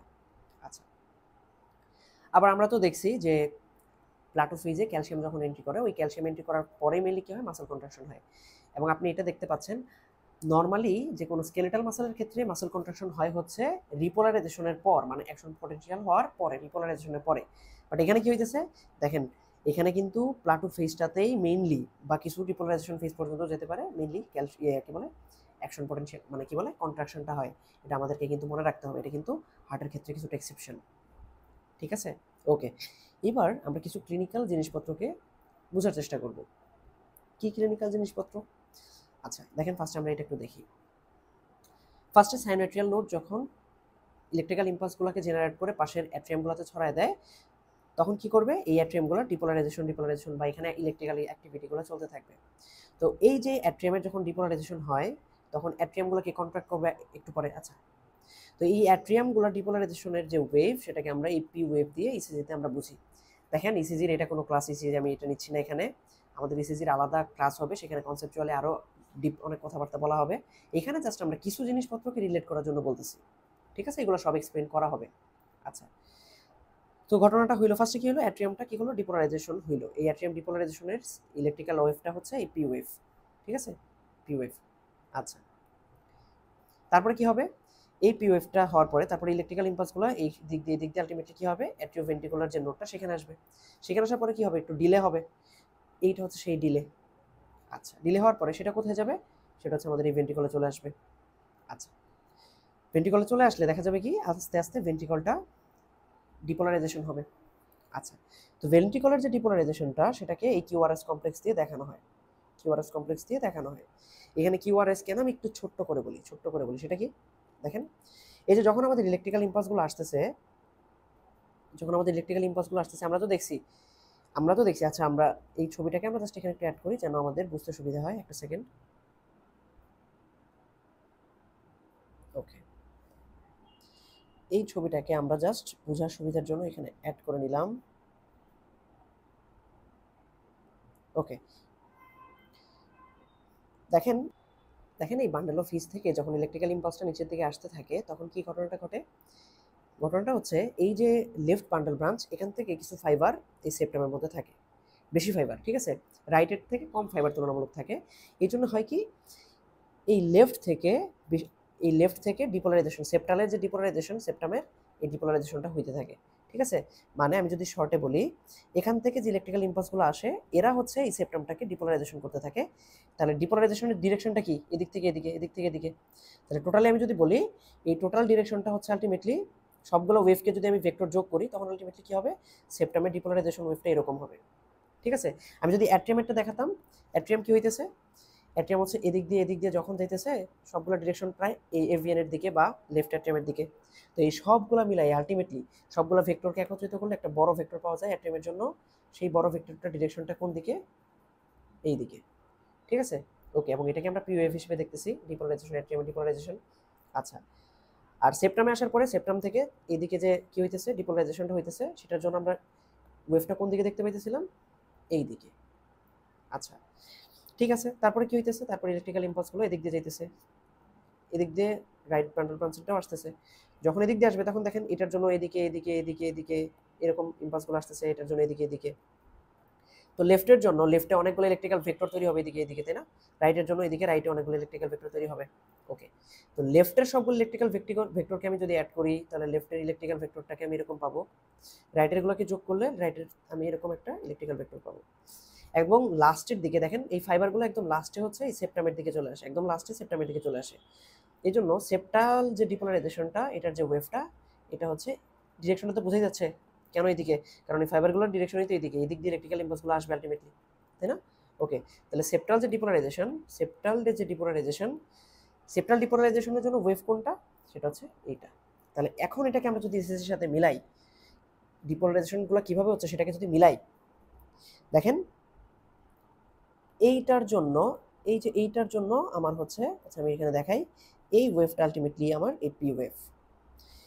তারপরে এই যে এই কিউ হচ্ছে আমার এই সেপ্টামের যে ডিপোলারাইজেশন। এই আর কোনটা, দেখেন ভেন্ট্রিকল যদি দুইটা দেখেন, আমরা জানি লেফট ভেন্ট্রিকলটা বেশি মোটা, তো যেটা বেশি মোটা সেখানে বেশি সেল, তার মানে সেখানে ইলেকট্রিক্যাল ইম্পালসও বেশি। তো দেখা যায় কি রাইট আর লেফট দুইটা ভেক্টরের ডিরেকশন আপনি যদি ভেক্টর যোগ করে থাকেন বা ফিজিক্স পড়ে আসছেন, তাহলে এই দুইটার জন্য আলটিমেটলি একটা ভেক্টর পাওয়া যাবে। এই দুইটার জন্য আলটিমেটলি যে একটা ভেক্টর পাওয়া যাবে সেটার ডিরেকশনটা আলটিমেটলি এই দিকে, ঠিক আছে? এবং এটার জন্য কি পাওয়া যাবে, এটার জন্য পাওয়া যাবে আমার এই আর ওয়েভ, ঠিক আছে? আর এই সেপ্টামের জন্য আমার যে ওয়েভটা পাওয়া যাবে এই দুইটা সেপ্টামের জন্য মিলিতভাবে সেটা হচ্ছে আমার এস ওয়েভ। এখন বলবেন যে ভাই এটা কি, এটা হচ্ছে দেখেন যখন টোটাল ঘটনাটা ঘটছে, ডিপোলারাইজেশন হয়েছে, ডিপোলারাইজেশন হওয়ার পরে কিছুক্ষণ কি হয়, ডিপোলারাইজেশন হওয়ার পরে কিছুক্ষণ এটা ডিপোলারাইজেশন ফেজ থাকে, তাই না? হ্যাঁ, ওই যে প্লাটো ফেজটা চলতেছিল না, প্লাটো ফেজে কি হইতেছিল, রেস্টিং মেমব্রেন পোটেনশিয়ালটা একটা নির্দিষ্ট অবস্থা, মানে মেমব্রেন পোটেনশিয়ালটা একটা নির্দিষ্ট অবস্থায় চলতেছিল। তো দেখা যাবে কি এই অংশটা মেইনলি কাকে বোঝায়, এই অংশটা আমার এই প্লাটো ফেজটাকে বোঝায়। তাহলে এখানে কি ঘটনাটা করতেছে, এখানে যে ঘটনাটা করতেছে সেটা হচ্ছে যে পরিমাণ ক্যালসিয়াম আসতেছে সামান্য পরিমাণ পটাশিয়ামও বের হয়ে যাচ্ছে, যার কারণে মেমব্রেন পোটেনশিয়ালটা চেঞ্জ হইতেছে না, মানে প্লাটো-ফেজ যেটা সেটা। তাহলে এইটা মিললে আমাদের কাকে বোঝাইতেছে? প্লাটো-ফেজ। তাহলে আমরা যদি দেখাই এই অংশটা মিললে আমাদের কাকে বোঝাইতেছে? প্লাটো-ফেজকে। প্লাটো-ফেজের পরে কি হবে? রিপোলারাইজেশন। এই রিপোলারাইজেশন ওয়েভ হচ্ছে এইটা। ঠিক আছে? তাহলে দেখেন সবকিছু আলটিমেটলি কনসেপচুয়াল। তাহলে আমরা যেগুলো পড়লাম এখানে এই যেগুলোই লেখা আছে, এবং এখানে দেখেন এই ছবিগুলো আমি দিয়ে রাখছি কেন? আপনার বোঝার সুবিধার জন্য। দেখেন এটাকে যদি আপনি একটু দেখেন এখান থেকে ক্লিয়ার হতে পারবেন। এই অংশটাতে কি হইতেছে? আমার টোটাল ভেন্ট্রিকলটা ডিপোলারাইজেশন হইতেছে। প্রথমে তো সেপ্টাম, তারপরে হচ্ছে পুরো প্রথমে হচ্ছে ইন্টারভেন্ট্রিকুলার সেপ্টাম, তাই না? আমি একটু কারেকশন করে দেই, এটাকে আসলে সেপ্টাম না, এটাকে বেস বলা যায়, বেজাল এরিয়া। ঠিক আছে, যদি বলে ফেলছি, যাই হোক। তো এটা হচ্ছে আমাদের মেনলি বেজাল এরিয়া। তো দেখেন এই যে কিউআরএস কমপ্লেক্স এর যে এই কিউ ওয়েভ সেটা কোনটা? সেটা হচ্ছে এই সেপ্টাম, ইন্টারভেন্ট্রিকুলার সেপ্টামে ডিপোলারাইজেশনের জন্য। আর ওয়েভ কোনটা? ভেন্ট্রিকুলার ডিপোলারাইজেশনের জন্য, মেজর যে ভেন্ট্রিকুলার ডিপোলারাইজেশন। আর এস ওয়েভ কোনটা? এই এস ওয়েভটা কেন? সেটা হচ্ছে আমাদের ওই যে বেজাল যে পার্টটা, বেস ভেন্ট্রিকুলার বেস পার্টটা, ওইখানটায় ডিপোলারাইজেশন হওয়ার জন্য। তারা দেখেন এই পোর্শনের মধ্যে টোটাল ডিপোলারাইজেশন ডান। আচ্ছা দেখেন এখানে কিন্তু ইলেকট্রিক্যাল ইম্পালসও দেখা যাচ্ছে, এটা ডিপোলারাইজেশন পার্ট। তারপরে এই যে প্লাটো অবস্থা, রেস্টিং মেমব্রেন পোটেনশিয়াল খুব বেশি চেঞ্জ হয় নাই, এইটা আমাদের সেই কি অবস্থা? প্লাটো অবস্থা। তারপরে দেখেন এখানে রিপোলারাইজেশন, এটাই এখানে রিপোলারাইজেশন। ঠিক আছে, আশা করি এখানে বুঝতে কোথাও প্রবলেম হওয়ার কথা না। যে ভাই বহুত কথা বললেন, এখন আমি কোথায় কোনটা কি কাজে লাগাবো? দেখেন এইখানে সোডিয়ামের সাথে রিলেটেড, এখানে কি হইতেছিল? সোডিয়াম সেলের ভিতরে আসতেছিল। আচ্ছা এখানে কি হইতেছিল? অল্প পটাশিয়াম বের হয়ে যেতেছিল, বেশিরভাগ ক্যালসিয়াম আসতেছিল। আর এখানে কি হইতেছিল? পটাশিয়াম বের হয়ে যেতেছিল। এখন ক্লিনিক্যাল যে বিষয়টা এটার সাথে ইম্পর্টেন্ট, সেটা হচ্ছে সাপোজ বাইরে আমাদের এক্সট্রা সেলুলার ফ্লুইডে পটাশিয়ামের মাত্রা অনেক বেশি, তাহলে বাইরে আমরা পটাশিয়াম অনেক বেশি দিচ্ছি। তো নর্মাল পটাশিয়াম থাকে যখন, তখন কি হয়? ইজিলি এদিক থেকে পটাশিয়াম ইজিলি বের হয়ে আসতে পারে, রিপোলারাইজেশন ঠিক মতো হয়। কিন্তু যখনই বাইরে অনেক বেশি পটাশিয়াম, মানে পজিটিভ চার্জ, আরেকটা পজিটিভ চার্জ যদি আসতে চায় অবশ্যই তাকে বাধা দিবে। তো এই জন্য দেখা যায় কি, ধরেন এতটুকু পর্যন্ত পটাশিয়াম বের হয়ে যাইতেছে, কিন্তু এর নিচে আর পটাশিয়াম বের হইতে পারে না। ঠিক আছে, তাহলে আলটিমেটলি রেস্টিং মেমব্রেনের পোটেনশিয়ালটা এর নিচে আর নামতেছে না। তাহলে কি ঘটনাটা হচ্ছে?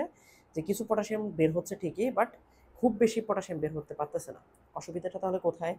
অসুবিধাটা হচ্ছে যে আমরা জানি এখানে আমাদের যে সোডিয়াম চ্যানেলগুলো, সোডিয়াম চ্যানেলের যে ইনঅ্যাক্টিভেটেড যে গেটটা, ইনঅ্যাক্টিভেশন গেটটা এখানে ক্লোজ হয়ে যায়। আচ্ছা, তো যদি ইনঅ্যাক্টিভেশন গেটটা ক্লোজ হয়ে যায় তাহলে তো এটা আর কাজ করতে পারবে না স্বাভাবিকভাবেই। ওকে, তো মেইন সমস্যাটা হয় এটা নিয়েই। ধরেন এখানে আমরা যদি দেখি এরকম, ধরেন এরকম আমাদের কি আছে? সোডিয়াম চ্যানেল আছে। আচ্ছা এরকম আমরা কয়েকটা আঁকি আরও, এক সেকেন্ড। তাহলে এটা হচ্ছে আমার একটা সোডিয়াম চ্যানেল, এইটা হচ্ছে আমার একটা সোডিয়াম চ্যানেল, তারপর এখানে আরেকটা সোডিয়াম চ্যানেল, এইখানে আরেকটা সোডিয়াম চ্যানেল। ঠিক আছে, ওকে।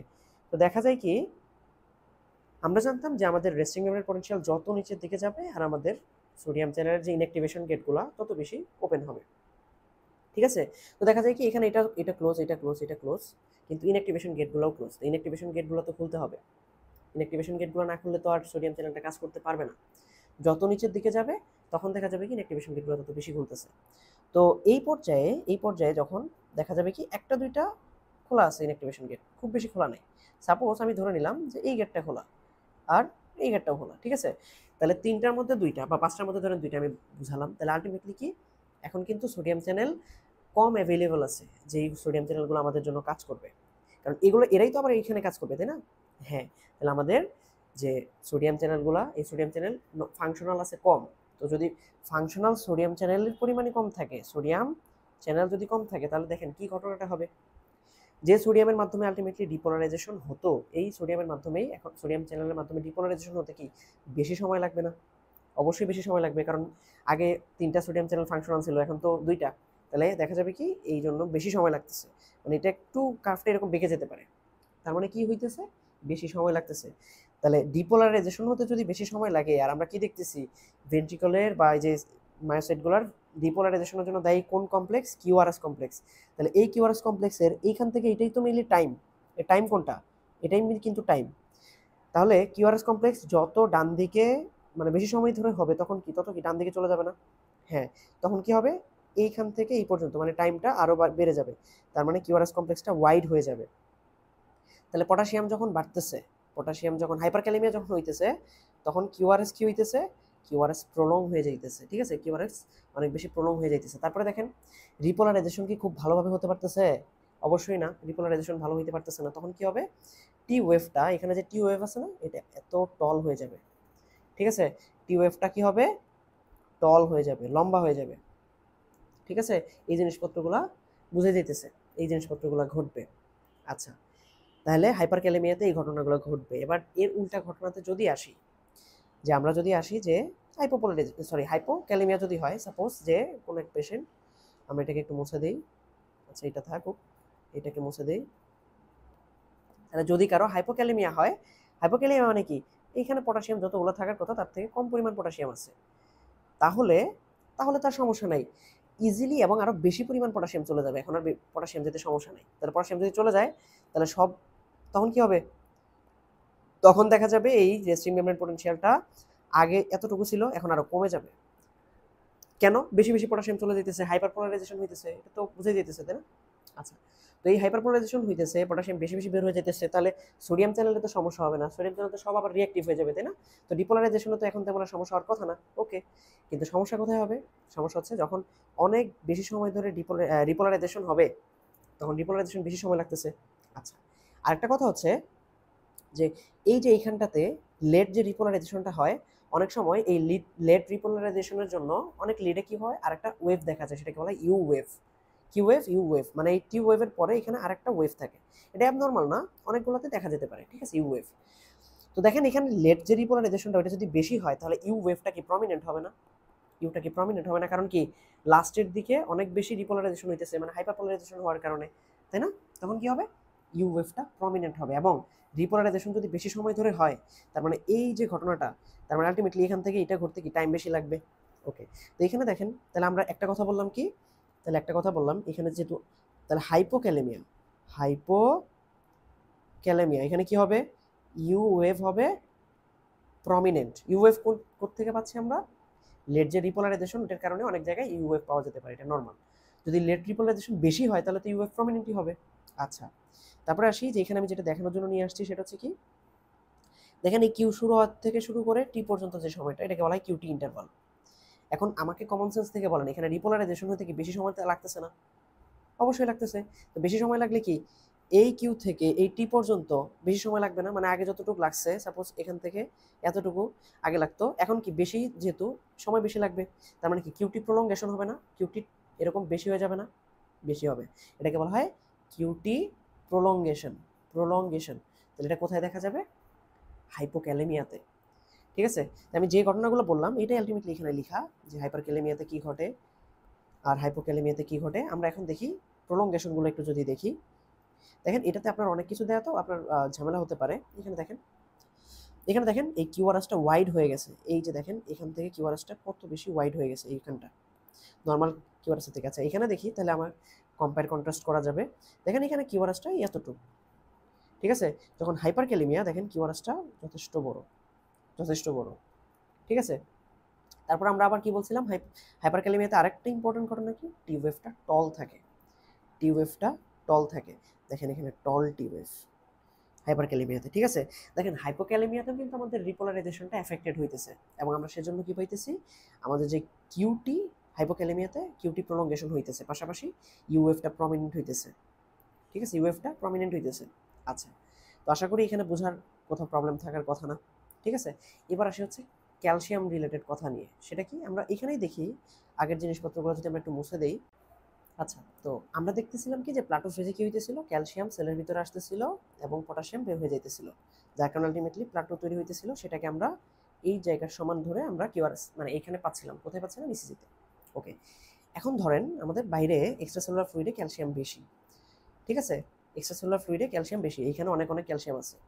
তখন কি হবে, ওই যে প্লাটো ফেজে যে ক্যালসিয়ামগুলো আসতেছিল এগুলো দ্রুত চলে আসবে, অল্প সময়ে, মানে ধীরে ধীরে না আসে, এরা খুবই দ্রুত চলে আসবে। দ্রুত চলে আসলে কি ঘটনাটা ঘটবে, এই প্লাটো ফেজটা অনেক সময় ধরে না হয়ে অল্প সময় ধরে হবে। অল্প সময় ধরে হলে কি হবে, এই অল্প সময় ধরে এখানে প্লাটোটা শেষ হবে, তাহলে প্লাটোটা যদি এখানে শেষ হয় তার মানে কি, এটা আলটিমেটলি এখানে শেষ হয়ে যাবে, তারপরে কি হবে, এই রিপোলারাইজেশনটা হবে। তো দুইটা মিলে আলটিমেটলি কি হবে, এইখানে রিপোলারাইজেশনটা শেষ। তো আপনি দেখেন এই কিউ থেকে এই টি পর্যন্ত ডিস্টেন্সটা কিন্তু কমে গেছে, তাই না? কিউ থেকে টি পর্যন্ত ডিস্টেন্সটা কমে গেছে। দেখেন ক্যালসিয়ামটা অনেক ক্যালসিয়ামই আসতে পারে, সমস্যা নাই, ক্যালসিয়াম ঠিক মতো আসবে এবং কন্ট্রাকশনও ঠিক মতো হবে। জাস্ট কী হবে, এই যে ডিস্টেন্সটা এই এস থেকে শুরু করে টি পর্যন্ত যে ডিস্টেন্সটা এটা কমে যাবে। তার মানে আলটিমেটলি এই কিউ থেকে যে টি পর্যন্ত যে কিউটি, এই কিউটিটা কী হবে, কিউটিটা কমে যাবে। ঠিক আছে, কিউটি শর্টেনিং হবে। ঠিক আছে, শর্ট কিউটি হবে। কেন বুঝতে তো পারতেছি, যেহেতু প্লাটো কমে যাইতেছে, এই জায়গাটা কমে যাইতেছে, এই জায়গাটা কমে যাওয়ার কারণে আলটিমেটলি কিউটি কমে যাচ্ছে। এটা ঠিক রিভার্স ঘটনাটা যদি ঘটে, কি সেটা, সেটা হচ্ছে বাইরে যদি ক্যালসিয়ামের পরিমাণটা কম থাকে তখন কি হবে, এদিক দিয়ে ক্যালসিয়াম ধীরে ধীরে আসবে, আস্তে আস্তে আসবে, আস্তে আস্তে আসলে প্লাটো ফেজটা দীর্ঘ সময় ধরে হবে। তো প্লাটো ফেজটা এত সময় ধরে হলে তারপরে আবার কি রিপোলারাইজেশন আছে।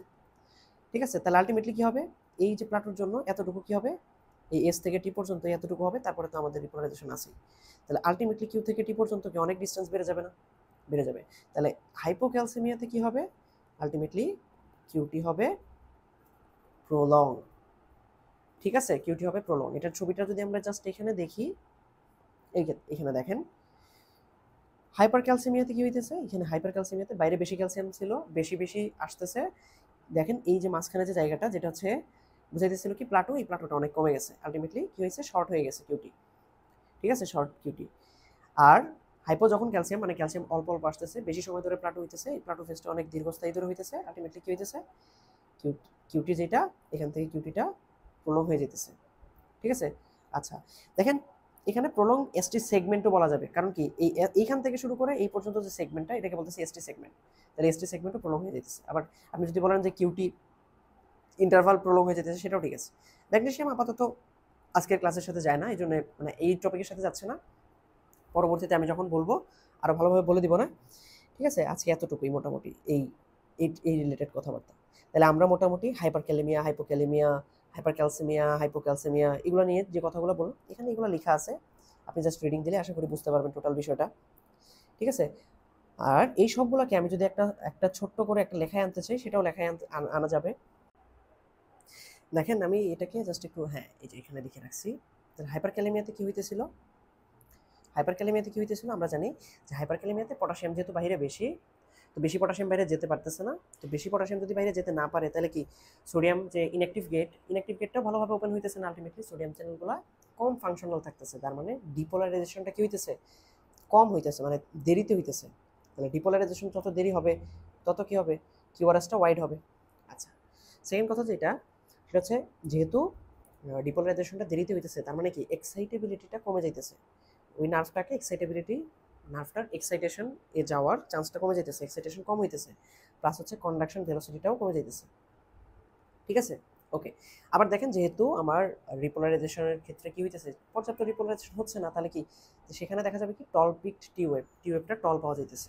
হাইপোক্যালেমিয়াতে কি হবে, হাইপোক্যালেমিয়াতে রিপোলারাইজেশনটা বেশি হইতেছে তুলনামূলকের, মানে যতটুকু প্রয়োজন তার থেকে বেশি হইতেছে। তাহলে বেশি হলে তখনও কি হবে, হাইপারপোলারাইজেশন হওয়ার কারণে ধরেন এখান থেকে ডিপোলারাইজেশন হতে যত দ্রুত হবে, যত নিচে হবে, তখন কি ডিপোলারাইজেশন হতে একটু টাইম লাগবে। তাহলে এইখানটাতেও কি হইতেছে, যখন হাইপোক্যালেমিয়া হইতেছে, রেস্টিং মেমব্রেন পোটেনশিয়াল কমে যাইতেছে, তখনও কি হইতেছে, এক্সাইটেবিলিটিটা কমে যাইতেছে। এবং হাইপোক্যালেমিয়াতে কি হইতেছে, যেহেতু লেট যে রিপোলারাইজেশন এটা বেশি হইতেছে, তো তখন কি হবে, প্রমিনেন্ট ইউএফ থাকবে এবং রিপোলারাইজেশনটা দীর্ঘ সময় ধরে হইতেছে, এই জন্য লং কিউটি। ঠিক আছে, ওকে। হাইপার ক্যালসেমিয়া, বাইরে ক্যালসিয়াম অনেক বেশি বেশি বেশি ক্যালসিয়াম ইনফ্লাক্স করে সেলের ভিতরে আসতেছে, এই জন্য কি হবে, কন্ট্রাক্টিলিটি অবশ্যই বাড়বে, পর্যাপ্ত ক্যালসিয়াম আসতেছে। বাট প্লাটো ফেজটা কি অল্প সময়ের মধ্যে শেষ হয়ে যাবে, এই জন্য রিফ্র্যাক্টরি পিরিয়ডটা কম হয়ে যাবে। তাহলে প্লাটো ফেজ যদি কমে যায়, তার মানে কি কিউটি কমে যাবে, কিউটি ইন্টারভাল কমে যাবে।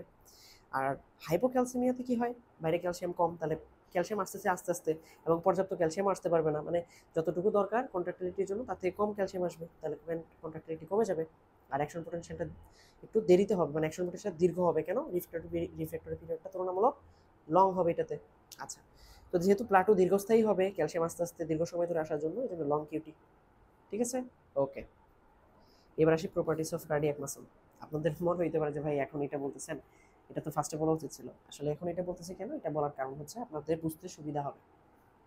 আচ্ছা, অটো রিদমিসিটি, অটোমেটিসিটি হচ্ছে নিজে নিজে ইলেকট্রিক্যাল ইম্পালস তৈরি করতে পারা, আর রিদমিসিটি মানে হচ্ছে একটা নির্দিষ্ট ইন্টারভাল প্রতিগুলো ইলেকট্রিক্যাল ইম্পালসগুলো তৈরি হওয়া। যেমন চিন্তা করেন আমাদের সাইনোয়েট্রিয়াল নোড প্রতি মিনিটে 60 থেকে 70 থেকে 80 বার বিট করে। তাহলে চাইলেই 100-150 হইতে পারে না? হয় না কেন? হয় না, কারণ হচ্ছে এর একটা রিদম আছে। ঠিক আছে? ওকে, তাহলে অটোমেটিসিটি ওই যে আমরা দেখছিলাম hyper polarization sensitive, sodium channel, calcium channel, কিছু পটাশিয়াম আসা, এই সবগুলো মিলে কি হইতেছিল? সবগুলো মিলে আলটিমেটলি অটোমেটিসিটি তৈরি করতেছিল। নিজে নিজে সাইনোয়েট্রিয়াল নোড ডিপোলারাইজেশনের দিকে যাচ্ছিল। আর রিদমিসিটি এর একটা রিদম আছে, এত বিট পর পর বা এত ইম্পালস হয় প্রতি মিনিটে। আচ্ছা, কন্ডাক্টিভিটি মানে কি? এই মানে কত দ্রুত একটা ইম্পালসকে পাস করতেছে।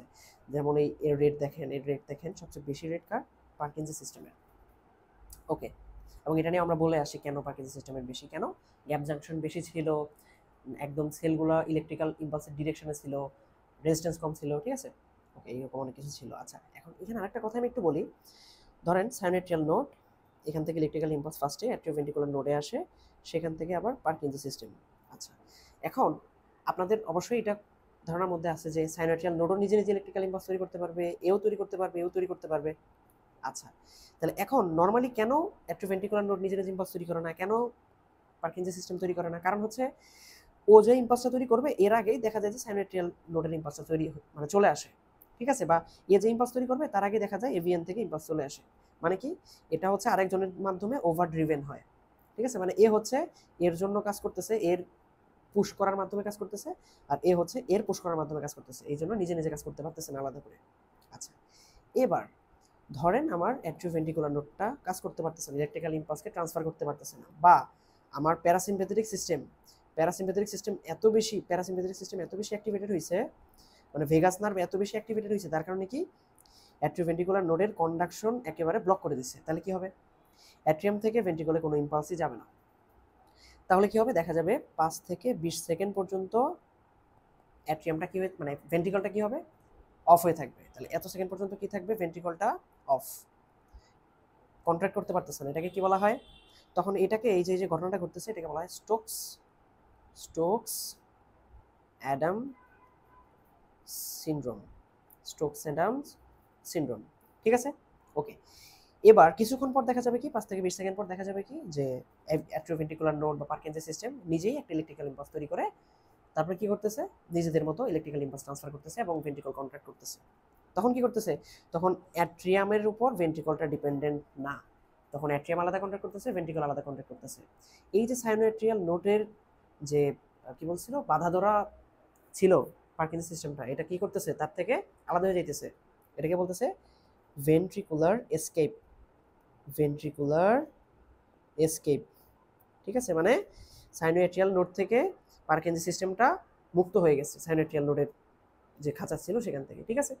ওকে, তাহলে এই যে ঘটনাটা আমরা স্টোকস অ্যাডাম সিনড্রোম, সেখানে কি হইতেছে যে আলটিমেটলি 5 থেকে 20 সেকেন্ড যখন ইলেকট্রিক্যাল ইম্পালসটা পাইতেছে না, তখন কি হইতেছে? অফ হয়ে থাকতেছে সবকিছু। এটাকে বলতেছে স্টোকস অ্যাডাম সিনড্রোম। এবং তো পরবর্তীতে ভেন্ট্রিকল নিজে নিজে তার কন্ট্রাক্টিলিটি তৈরি করতেছে, সেটাকে বলতেছি, বা নিজে নিজে তার ওই প্যারাসিন কি বলে, আমাদের যে পারকিনসন সিস্টেম নিজে নিজে ইলেকট্রিক্যাল ইম্পালস তৈরি করে সবকিছু ঘটাচ্ছে, সেটাকে আমরা বলতেছি ভেন্ট্রিকুলার এসকেপ।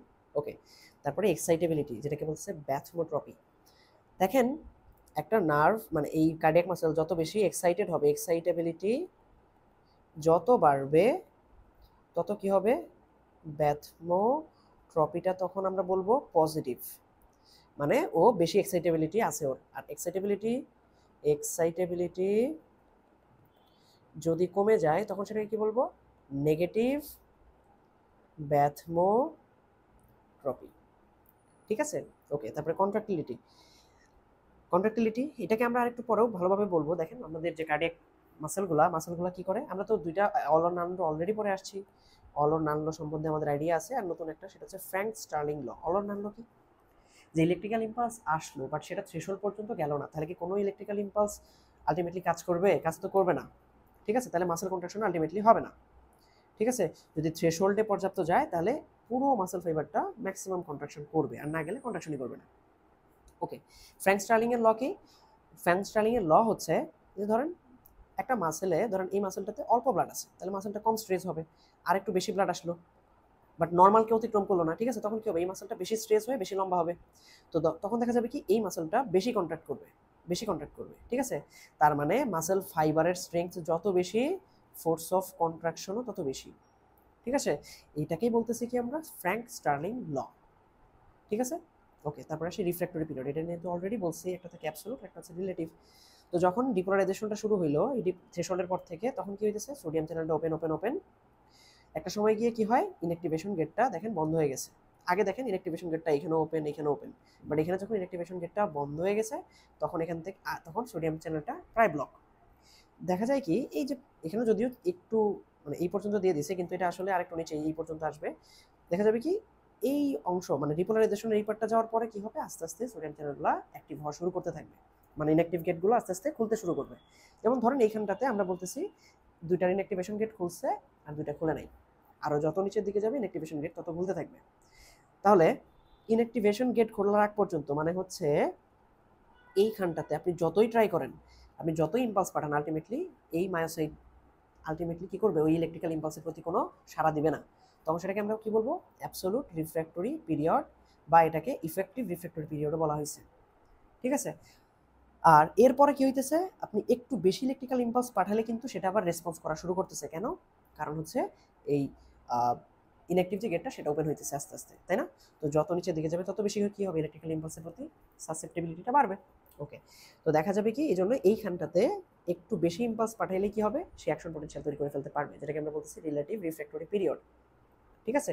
ওকে, আর দেখেন এখানে বলে দিছে কতটুকু কতটুকু কোনটা, এটা আমরা বলে ফেলছি অলরেডি। আচ্ছা, এখানে বলা আছে এগুলা। এখানে তো আমরা দুইটা দেখতেছি, কিছু কিছু বইয়ে তিনটা, কিছু কিছু বইয়ে চারটা। যেমন লিন্ডা এস কস্টানজো একজন রাইটার, ওনার একটা ফিজিওলজি বই আছে, ওই ফিজিওলজি বইটাতে এই রিফ্র্যাক্টরি পিরিয়ডকে চারটা ভাগে ভাগ করছে। ঠিক আছে, সুপ্রা নর্মাল, তারপর আরও যাই হোক ওগুলো আছে, এগুলো আপনাদের লাগবে না, ওইখানে অ্যাবসোলুট আর ইফেক্টিভ আলাদা। যাই হোক, আমরা আপাতত গাইটনের মধ্যেই আছি। আচ্ছা, এবার সে টনিসিটি। টনিসিটি জিনিসটা কি ভাই? টনিসিটিটা হচ্ছে যে এই হার্টটা যখন কন্ট্রাক্ট করার পরে টোটাল রিল্যাক্স ফ্রিজে এটা কখনোই যায় না।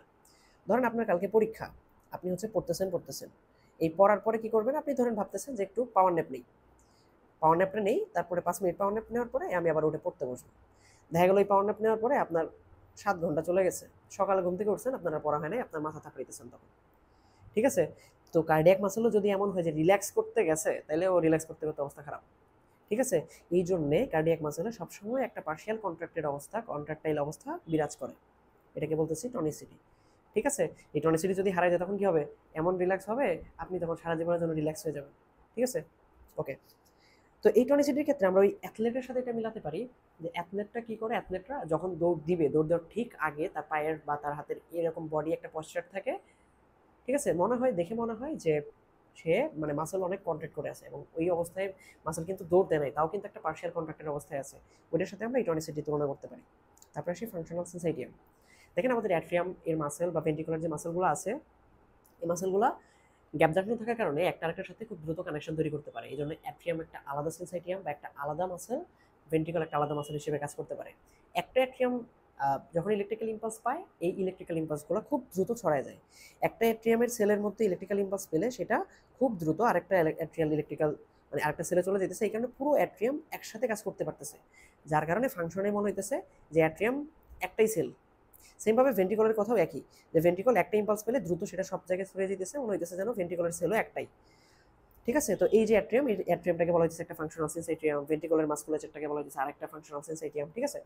ওকে, তাহলে কেন এটা, মেইনলি গ্যাপ জাংশন থাকার কারণে এরা একটা ইউনিট হিসেবে কন্ট্রাক্ট করতে পারে। ঠিক আছে। আচ্ছা, আর একটা আমি কথা এক্সট্রা বলবো, সেটা বলে আমরা আমাদের পড়া আজকে শেষ করে দিব। সেটা কি, দেখেন আমাদের সাইনোএট্রিয়াল নোড আছে, অ্যাট্রিওভেন্ট্রিকুলার নোড আছে, এবং আমাদের কন্ট্রাক্টাইল মাসেল আছে। তো এই সাইনোএট্রিয়াল নোডগুলোর কারণে আমাদের এটা মেনটেন কি করে, এটা মেনটেন করে আমাদের heart rate. Atrioventricular node mainly maintain করে অ্যাট্রিয়াম থেকে ভেন্ট্রিকলের কন্ডাকশনটা, তাই না? তাহলে এটা হচ্ছে আমাদের মেইনলি কি মেনটেন করে, কন্ডাকশন। আচ্ছা, আর এটা কন্ট্রাক্টাইল মানে কি, এটা মেনটেন করে আমাদের ফোর্স অফ কন্ট্রাকশন। ঠিক আছে, ফোর্স অফ কন্ট্রাকশন। আচ্ছা, হার্ট রেটের সাথে যে অংশটা রিলেটেড সেটাকে বলা হয় ক্রোনোট্রপি। কি বলা হয়? Chronotropic action. কন্ডাকশনের সাথে রিলেটেড যে টপিকটা, যে পার্টটা, সেটাকে বলা হয় ড্রোমোটপিক অ্যাকশন। Dromotropic action. আর ফোর্স অফ কন্ট্রাকশনের সাথে রিলেটেড যে পার্টটা, এটাকে বলা হয় আয়োনোট্রপিক আয়নোট্রপিক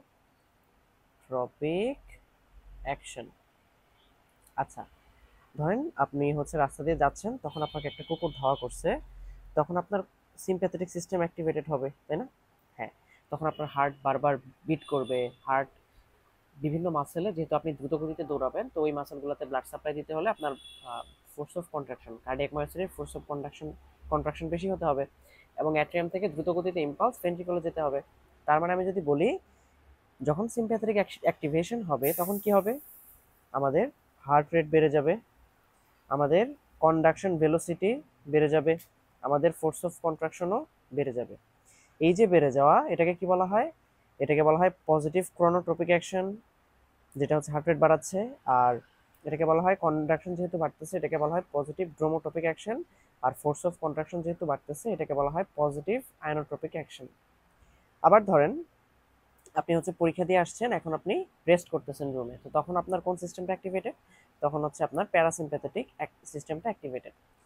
তখন আপনার কি, তখন সেই দ্রুত গতিতে দৌড়ানোও নাই, আর আপনার ওই ঝামেলাও নাই, যে কারণে হচ্ছে আপনার হার্ট রেট বাড়তে হবে বা কন্ডাকশন ভেলোসিটি বা ফোর্স অফ কন্ট্রাকশন বাড়তে হবে। তখন কি হবে? এগুলো দেখা যাবে একটু কম থাকবে। তাহলে তখন কি হইতেছে? হার্ট রেটও কম, কন্ডাকশন ভেলোসিটিও কম, ফোর্স অফ কন্ট্রাকশনও কম। তো কমে গেলে কি হবে? এই কম হওয়াটাকে আমরা বলতেছি negative chronotropic action, conduction velocity কমাটাকে বলতেছি negative dromotropic action, force of contraction কমাটাকে বলতেছি নেগেটিভ আয়নোট্রপিক অ্যাকশন। ঠিক আছে? তো আশা করি এটাতে প্রবলেম হওয়ার কথা না। আচ্ছা, দেখেন এইখানে আমি কয়েকটা ছবি রেখে দিচ্ছি আপনাদের জন্য, আপনারা জাস্ট ফাইন্ড আউট করেন তো কোনটা কোন প্রবলেম। আমরা এখান থেকে শুরু করি। দেখেন বলে দিছে এখানে নর্মাল ইসিজি, এটা যেটাতে এই কিছু একটা দেখাইছে, এবং এখানে দেখা যাচ্ছে এই জায়গাটা হোয়াইট বড় হয়ে গেছে, মানে প্লাটো ফেসটা বড় হয়ে গেছে। তাহলে প্লাটো ফেসটা কেন বড় হইতে পারে? দীর্ঘ সময় ধরে ক্যালসিয়াম আসতেছে। কেন দীর্ঘ সময় ধরে আসবে? বাইরে ক্যালসিয়াম কম। তার মানে এইটা হচ্ছে আমার হাইপোক্যালসেমিয়া, ক্যালসেমিয়া। আর এখানে দেখেন, এখানে ঘটনাটা কি? ঠিক তার উল্টা। দেখেন এটা কত ছোট হয়ে গেছে, তাই না? কত ছোট হয়ে গেছে। আচ্ছা, এই যে ছোট হয়ে গেছে, তার মানে কি? তার মানে প্লাটো ফেসটা ছোট হয়ে গেছে। কেন ছোট হয়ে গেল? বাইরে ক্যালসিয়াম অনেক বেশি, দ্রুত গতিতে ক্যালসিয়াম চলে আসছে। মানে এইটা হচ্ছে আমার হাইপার ক্যালসেমিয়া, হাইপার ক্যালসেমিয়া। এবার আপনি এটা দেখেন তো, এটাতে আপনি কি দেখতে পাচ্ছেন? একদম প্রথমেই যেটা দেখে আপনি বুঝতে পারবেন সেটা হচ্ছে টল পিকড টি ওয়েভ, এটা একটা জিনিস। এবং দেখেন এই কন্ডিশনটা যখন আরো ওয়ার্সেনিং হইতেছে, তখন দেখেন আরেকটা জিনিস দেখতেছেন, সেটা হচ্ছে এখানকার কিউআরএস কমপ্লেক্স কতটুকু ওয়াইড, আর এই কিউআরএস কমপ্লেক্সটা আরো কতটুকু ওয়াইড, তাই না? তার মানে আমরা কি পাইতেছি? টল টি এবং কিউআরএসটা প্রলং। তার মানে এটা কি হতে পারে? টল টি কখন পাই আমরা? যখন হচ্ছে হাইপার ক্যালেমিয়া হয়। তার মানে এইটা হচ্ছে আমাদের একটা হাইপার ক্যালেমিয়া। আর এখানেও আমরা যদি এটা মুছে দিই, এখানে কি ছিল? আচ্ছা, এখানে আমি কেটে দিচ্ছি, এটা থাক, সমস্যা নাই। এই হচ্ছে হাইপার ক্যালসিমিয়া, এটা হচ্ছে হাইপোক্যালসিমিয়া। তাহলে বলবেন যে ভাই তাহলে বাকিটা তো বুঝতেই পারছি। এখন এটা আপনি এমনিও বুঝতে পারবেন। দেখেন যে লেট ডিপোলারাইজেশন যেটা, সেটার জন্যই তো প্রমিনেন্ট ইউ ওয়েভ পাওয়া যায়। তো আমরা সেই প্রমিনেন্ট ইউ ওয়েভ পেয়ে গেছি, তাই না? তো এটাকে আমরা কি বলতে পারি? এটাই হচ্ছে আমাদের হাইপো ক্যালেমিয়া, ক্যালেমিয়া। ঠিক আছে, ওকে, তো অনেক হইলো। এবার আমরা চাচ্ছিলাম কিছু কোয়েশ্চেন একটু অ্যানালাইসিস করতে। আচ্ছা, একটা সেকেন্ড, আমি আর জাস্ট অল্প কথা বলি, ক্লাস শেষ করে দিব। এখন দেখেন, আমাদের যে রেসিডেন্সি ভর্তি পরীক্ষা, এই রেসিডেন্সি ভর্তি পরীক্ষাতে যেহেতু এই বেসিক সাবজেক্ট থেকে অনেক কোশ্চেন আসে, এই হার্টের আজকের ক্লাসের রিলেটেড যে কথাগুলো, এখান থেকে মেইনলি প্লাটো এবং রিফ্র্যাক্টরি পিরিয়ড থেকে এমডি, এমএস, এমডিতেই মেইনলি, এবং হচ্ছে ওইদিকে ডিপ্লোমাতে কোশ্চেন আসছে 19-এ, 18-তে, 16-তে, 12-তে, 14-তে। ঠিক আছে, ওকে। তো দেখেন প্লাটোফেজে কি হয়? Efflux of potassium. দেখেন প্লাটোতে কিন্তু ইফ্লাক্স অফ পটাশিয়াম কম হয়। আমরা এটাকে নিতে পারতাম যদি এখানে বলতো যে পটাশিয়ামের ইফ্লাক্স কমে যায়, বাট এটা বলে নাই, এই জন্য এটাকে আমরা নিতে পারতেছি না। প্লাটোফেজে সোডিয়াম চ্যানেলের সাথে কোনো কথাই নাই, ওখানে ক্যালসিয়াম চ্যানেল। তাহলে এই যে স্লো ক্যালসিয়াম সোডিয়াম যেটা, এটা মিলে ওই ক্যালসিয়াম চ্যানেলকে বুঝাইছে। ঠিক আছে, এটা নেওয়া যায়। কোইনসাইড উইথ ভেন্ট্রিকুলার সিস্টল, মানে ভেন্ট্রিকুলার কন্ট্রাকশন, অবশ্যই। Results in prolong refractory period. হ্যাঁ, প্লাটোফেজের জন্য রিফ্লেক্টরি পিরিয়ডটা হার্টের জন্য বেশি। আচ্ছা, প্লাটোতে কি হয়? কোয়েনসাইড উইথ ভেন্ট্রিকুলার সিস্টোল, এটা পিয়ার ইন্টারভাল। দেখেন তো প্লাটো কোথায় ভাই? এটা হচ্ছে আমাদের প্লাটো, আর পিয়ার ইন্টারভাল হচ্ছে এইটা। তাহলে এটার সাথে কি এটার কোয়েনসাইড করার কোনো সুযোগ আছে? না, এটা মিথ্যা কথা। Results in prolong refractory period obviously is due increase calcium and influx, right? Efflux of potassium না, এর সাথে পটাশিয়াম ইফ্লাক্স না, যদি লেস পটাশিয়াম ইফ্লাক্স বলতো ঠিক আছে। Plateau in the cardiac muscle, এই ভুল এটা। ওপেনিং অফ ট্রানজিয়েন্ট, হ্যাঁ ট্রানজিয়েন্ট অবশ্যই অল্প সময়ের জন্য যে পটাশিয়াম চ্যানেলগুলো অ্যাক্টিভেটেড হইতেছে, okay. Opening of slow calcium sodium একই জিনিস। Results in prolong refractory period, হ্যাঁ প্লাটোর জন্য আলটিমেটলি রিফ্র্যাক্টরি পিরিয়ডটা বেশি হয়। আচ্ছা, coincide with ventricular systole, that's also right, ঠিক আছে। আচ্ছা, refractory period in the ventricle দেখেন শর্টার দেন স্কেলেটাল মাসল, মিথ্যা কথা। ডিক্রিজ ডিউরিং সিম্প্যাথেটিক স্টিমুলেশন, দেখেন সিম্প্যাথেটিক স্টিমুলেশনে আপনার মাসেলটাকে দ্রুত কন্ট্রাক্ট করতে হবে। রিফ্র্যাক্টরি পিরিয়ড যদি বেশি থাকে তাহলে হার্ট কি বেশি সময় নেবে, তাই না? তাহলে সিম্প্যাথেটিক স্টিমুলেশনে আপনার দ্রুত সব কিছু ঘটাইতে হবে, তাহলে দ্রুত যদি ঘটাইতে হয় তাহলে রিফ্র্যাক্টরি পিরিয়ডও কমাইতে হবে, তাহলে অবশ্যই ডিক্রিজ করে। Corresponds to the period of ventricular contraction, অবশ্যই, ঠিক আছে। তারপরে দেখেন কি বলছে, corresponds to the QRS complex of ECG, হ্যাঁ আমাদের যে অ্যাবসোলুট রিফ্র্যাক্টরি পিরিয়ড আছে দেখেন এটা কি বুঝাইতেছে, এটা ভেন্ট্রিকুলার ডিপোলারাইজেশন পার্টটাকে বুঝাইতেছে, তাই না? আচ্ছা, তো আর এই যে প্লাটো ফেজ, এই প্লাটো ফেজটাতে কি হইতেছিল, মাসেল কন্ট্রাকশন হইতেছিল মেইনলি আমাদের। তাহলে আমি যদি বলি ভেন্ট্রিকুলার কন্ট্রাকশনের মধ্যে প্লাটো ফেজটা পড়ে, তাহলে এটাও কি আমাদের রিফ্র্যাক্টরি পিরিয়ডের মধ্যেই পড়বে, okay. Corresponds to the QRS complex of ECG, অবশ্যই অ্যাবসোলুট রিফ্র্যাক্টরি পিরিয়ডের একটা পার্ট, তো অবশ্যই কিউআরএস কমপ্লেক্স মানে ডিপোলারাইজেশন পার্টটা। Corresponds to the period of ventricular action potential, এটাও ঠিক আছে, ঠিক আছে। আচ্ছা, আর 5 নম্বরটা আপনাদের হোমওয়ার্ক, আপনি নিজে করে নেবেন, ওকে। এবার লাস্ট যেটা সেটা হচ্ছে যে স্কেলেটাল মাসেল এবং কার্ডিয়াক মাসেলের ডিফারেন্স। দেখেন স্কেলেটাল মাসেলের যে অ্যাকশন পোটেনশিয়ালটা সেটা মেইনলি কেন হয়, অ্যাকশন পোটেনশিয়ালটা কীভাবে তৈরি হয়, এখানে যে ডিপোলারাইজেশনটা হয়, ডিপোলারাইজেশনটা মেইনলি হচ্ছে আমাদের সোডিয়াম এর জন্য। আর কার্ডিয়াক মাসেলের বিশেষ করে আমাদের যে সাইনোয়াট্রিয়াল নোড, ব্যাটারি ভেন্টিক মানে যেইগুলো হচ্ছে কন্ডাক্টিং সিস্টেম, এখানে মেইনলি হচ্ছে ক্যালসিয়ামটা বেশি ইনভলভ, সোডিয়ামেরও ইনভলভমেন্টও আছে। আর যেগুলো হচ্ছে মাসেল সেখানে তো আবার সোডিয়াম। আচ্ছা, অ্যাকশন পোটেনশিয়ালের ডিউরেশনটা এখানে কম, এখানে বেশি, কেন? প্লাটো ফিস থেকে এখানে।